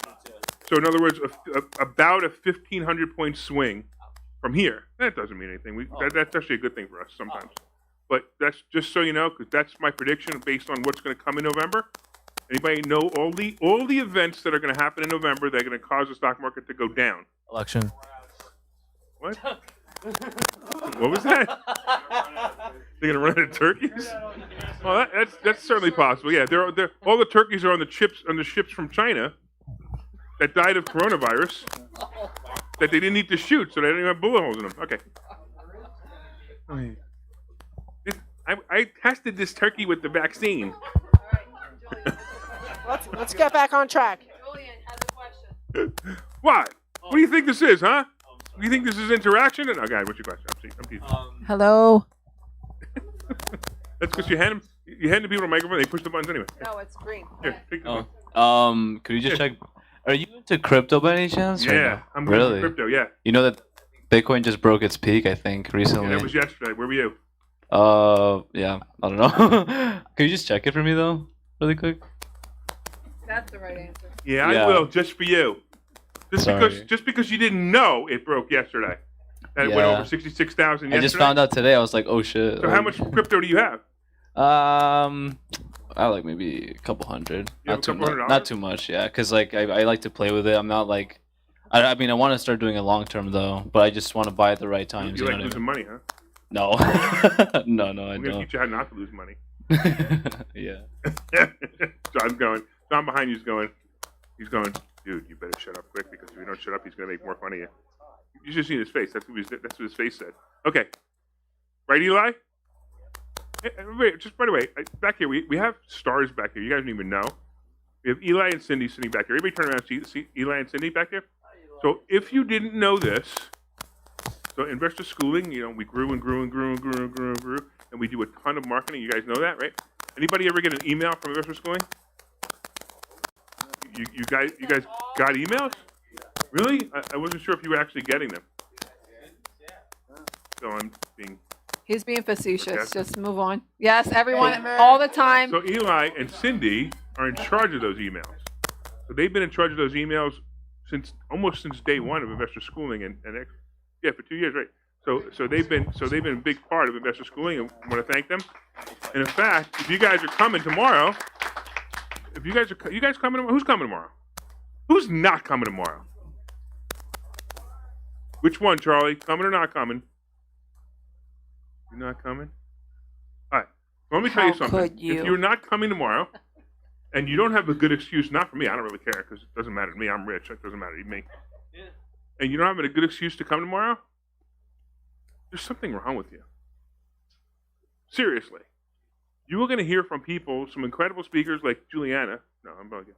But Cindy and Eli are going to be speaking. Actually, Eli's going to be speaking, I should say, about marketing. Hello? Did you notice that investor schooling is growing and growing and growing and growing and growing? Would you like to talk to the guy who helped investor schooling grow? Yes. Well, talk to Phil then.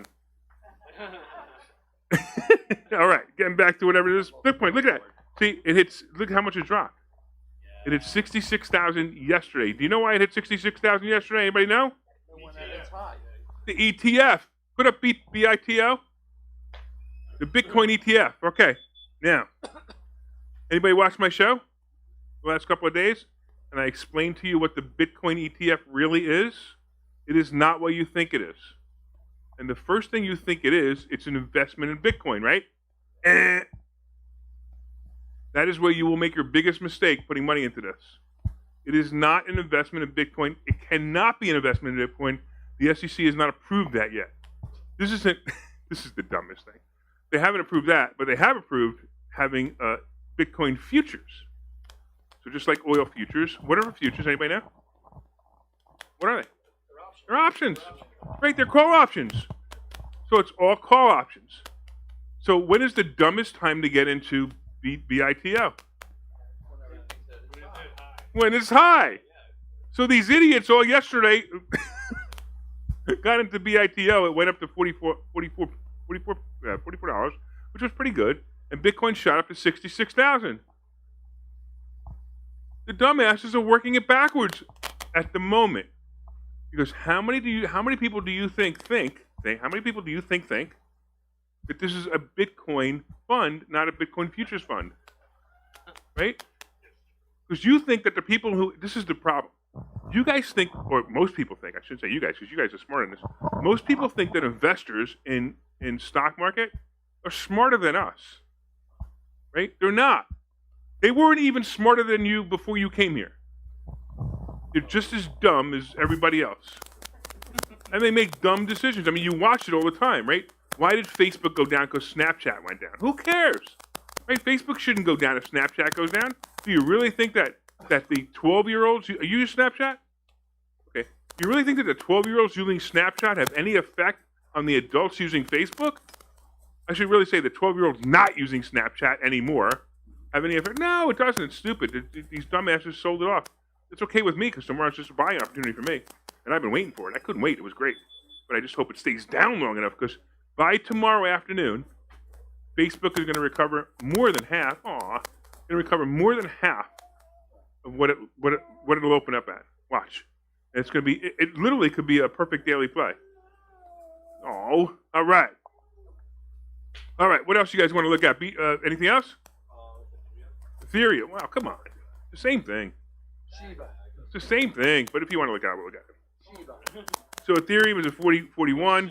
No big deal. Don't you want to talk about like anything good like Shiba or Dogecoin or Dogecoin? I mean, we could, but I feel like it's just so volatile. What? Shiba? Shiba's great, man. It's up 3 times since I bought it. It ain't going back down. No, yeah, obviously we got it at the right time, but I also feel like this was bought really high, like you can also like boost that. All right, hold on. All right, wait. Yeah. If you're gonna keep talking, you either got to talk with a microphone or let somebody else talk. All right, what do you got? No, that. It's on. It's on. No, I'm just saying that like if you buy at a certain time, you know, like if you buy it too high and then it just drops, you know, like you just lose all that money. That's why Really? like, I wouldn't. If you buy too high, so let me tell you the strategy that we teach. So first of all, there's the strategy out there that most people do is they buy high and sell low. You'll go broke really fast doing that. Yeah, of course. We teach buy low and sell high. Right. Isn't that awesome strategy? All right, let's get back on. Who else? We got ADVM. So George, why would you have a 155 strike, George? Come on. Go back to all right. Let's just look at go to Apple for a second. I'm gonna yell at George. George is online. AAPL. Why? Put George on. George, raise your hand.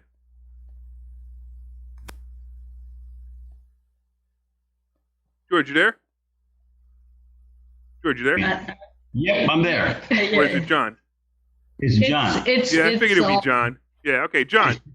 I'm gonna ask you a question. Why would you have a 155 strike on Apple? I want to have a 155 strike as a put on Apple. And what? As a put. A put. Now you have a 155 strike as a put? I'm thinking that after the earnings, which is Tuesday, I guess on the 26th, I'm thinking it's going to go down. Yeah, you know what?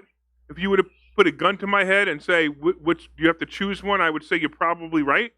But this is such a bad play for so many reasons. I don't know why you would have done it. I'm just thinking. Let me ask the Sultan what he's thinking, and I got the answer already. All right. Okay. Well, good luck with that. Too bad you didn't do that on Facebook. That would have been a much better play. I probably. That's right. All right, cut them off. They're making too much noise for me. Hey, by the way, you guys coming tomorrow? You're not coming? All right, that's fine. All right, what else we got here? Netflix. Netflix was weird. Netflix. What's up with Netflix, right? We have great earnings. We have great and then they get a downgrade. I mean, come on, really? From the Germans. From the Germans? Yes, Deutsche Bank. Oh, Deutsche. Yeah. That's true. Yeah. Yeah. Well, it bounced back up, so that's fine. So again, Netflix to me has been an anomaly since I started investing in it many years ago. I can't do it. I mean, first of all, the price is too high. If they do a 4-for-1 split, All right. that would be great. And I could probably think about it again, but I just can't at this price. It's just there's nothing here. How about Kellogg, Larry, or something? Somebody who brought up Kellogg's? Was that brought up yet the other day? Okay, yeah, sure. And when are we talking about it? As a covered call? Oh, is it stock? Okay. Oh, yeah, I see why. Okay. Oh, I like it. Who bought it? You buy it? Great, what'd you get? 60 strike, yeah. Okay. Yeah, actually, but I went out two earnings because That's fantastic. Kellogg has a tendency to go after earnings. They go up. Okay. It's weird. Fine. So I bought 2 earnings. Yeah, that's great. For $3. How did you not, or 4, whatever it was, 354. And what else? CCL. I do have a question about that. Can I ask you a question? CCL or Kellogg? No, I bought Kellogg the other day. Right. It went up 50 cents the next day, but I lost money. Can the time value change like that? Like, so there's 2 things that could have happened. The time value could have, but it's not going to be much because you went out pretty far, right? yeah, it went 2 earnings. First of all, you got to remember it went down 50 cents, and No, it went up 50 cents. It went up 50 cents, but the option went down. But Okay. So there might not have been anybody interested in it, didn't make a bid on it. That's right. And that happens because remember that the price that they're showing your account at is the mark. Right. So if it was, I don't know, let's say it was $3 and $5, that would be $4, right? Would be the mark, which also isn't accurate, right? Because somebody's asking 5 and somebody's bidding 3, nothing's going to happen. It's not going to be bought. But if this guy lowers this to $450, now the mark goes down, and that's why. That's what I figured, because even when I bought it, it took hours for it to fill because there was no interest in it. Well, be careful if you're buying stock options without interest. Right. Just be careful because you can't sell them. Right. For the same reason. But if this acts the way it's acted the last probably. 3 earnings, Yeah, it's going to go up after earnings anyway, Right. which means it should sell for the next earnings. Right. So. All right, you guys ready? $20 strike price, or is it $22? What was the one? $25 strike price on Carnival in February is $1.80. Right? 25. Now it's out of the money. We don't normally do that, but there is no reason why Carnival shouldn't be at 30 now. The only thing is just a little bit of fear because now which variant is coming up now? I can't remember. Delta Plus. No. First is the D. So first is D. There has to be E because DEM would be Delta the next Plus. one. I heard it today. Dave, It's in the UK. Dave, let me go through it again. D would be this one. E would be the next one, and M would be the next one. You got the next one yet? I get it, but it's O. Delta Plus. Right. There you go. So that's the problem. Okay. So eventually they're going to run out of letters, and we might actually get this to come back. I mean, February, it's getting closer, which is driving me nuts. It's getting closer, but let's see. And there was also, you got to remember that it hit 30.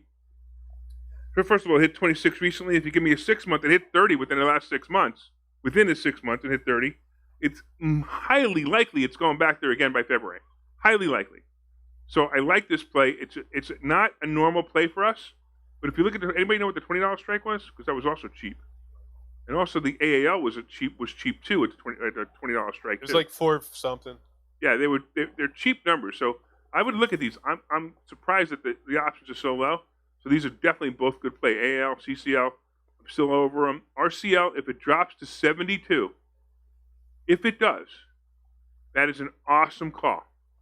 So if the stock goes to 72, just whatever you want, even if you got a 75 strike, you'd be fine. Again, but I would try to be in the money, but that's also a great play. All right, what else we got here? Who else? Anything else? Anybody got one here? Microsoft? Yeah, we can look at that. Microsoft, sure. You want to look at Disney? Is that what? Oh, who was in Pinterest this week? Pinterest. My freaking out price was 55. So I sold it freaking 1 day too early. I made 40%. You never go broke taking a profit. Damn it! I only made 40%.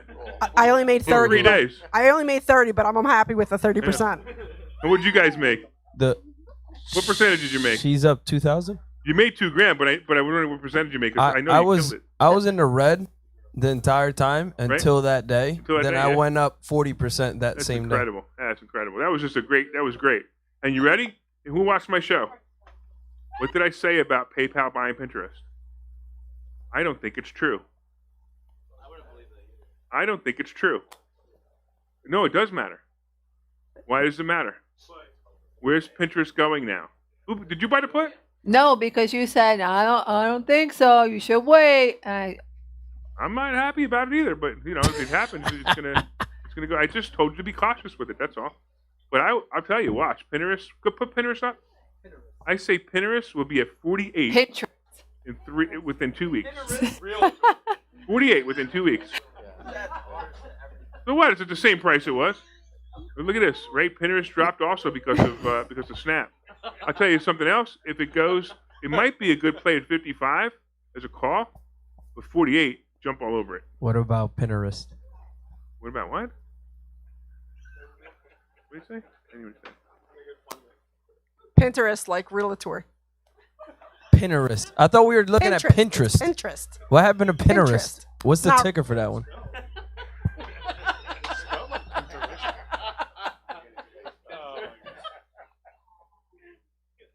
there are definitely too many pages in here. At least I know how to say Pinterest. Okay, so what did Pinterest. you said? Buy it at when? Pinterest. Pinterest. I'm buying a put tomorrow. Read it again. Pinterest. What did you say to buy it at for a call? What did you say to buy it for? I wouldn't touch it as a put. With a a call 5-foot pole. 55 or less. 55. But I really would like to see. I mean, 48, jump all over it. 55, it might float. So if it floats down to 55, it'll hover back up to 57. But if PayPal says, "What are you talking about? We were never going to buy them anyway," it's going to hit 48 fast, jump all over it, grab it for 3 or 4 point run, just like it did before. All right, you ready? All right, that's it. One more. GE. GE. See. Does Hat consider? I don't know what Jose means. Does Hat consider me a Pedro? Jose Rios? Because everybody used to call him Pedro. Is that why? I don't know. All right, General Electric. I told you this, right? What did I say? 80, right? I said 80. Let's just go to 80. Just wait. Just wait. It's going to 80. And when it hits in the 80 range, 75 to 80 range, it's a call. Until then, stay away. Just stay away from it. Just keep watching it, but stay away from it. Okay? All right. We are good, right? Who's coming tomorrow? Oh, we did that already. Yeah. Listen, I'm telling you right now, the people are going to, at 10 o'clock tomorrow, I have a surprise for you. Or is it 10:30? I don't know. I have a surprise for you that you guys are going to love. All right. So you guys come back next week? Yes? Monday? All right, cool. We'll have some cool stuff for you. And I don't know. What else? Is that it? We're going to be here all night setting up for tomorrow, so I got to get off the stage.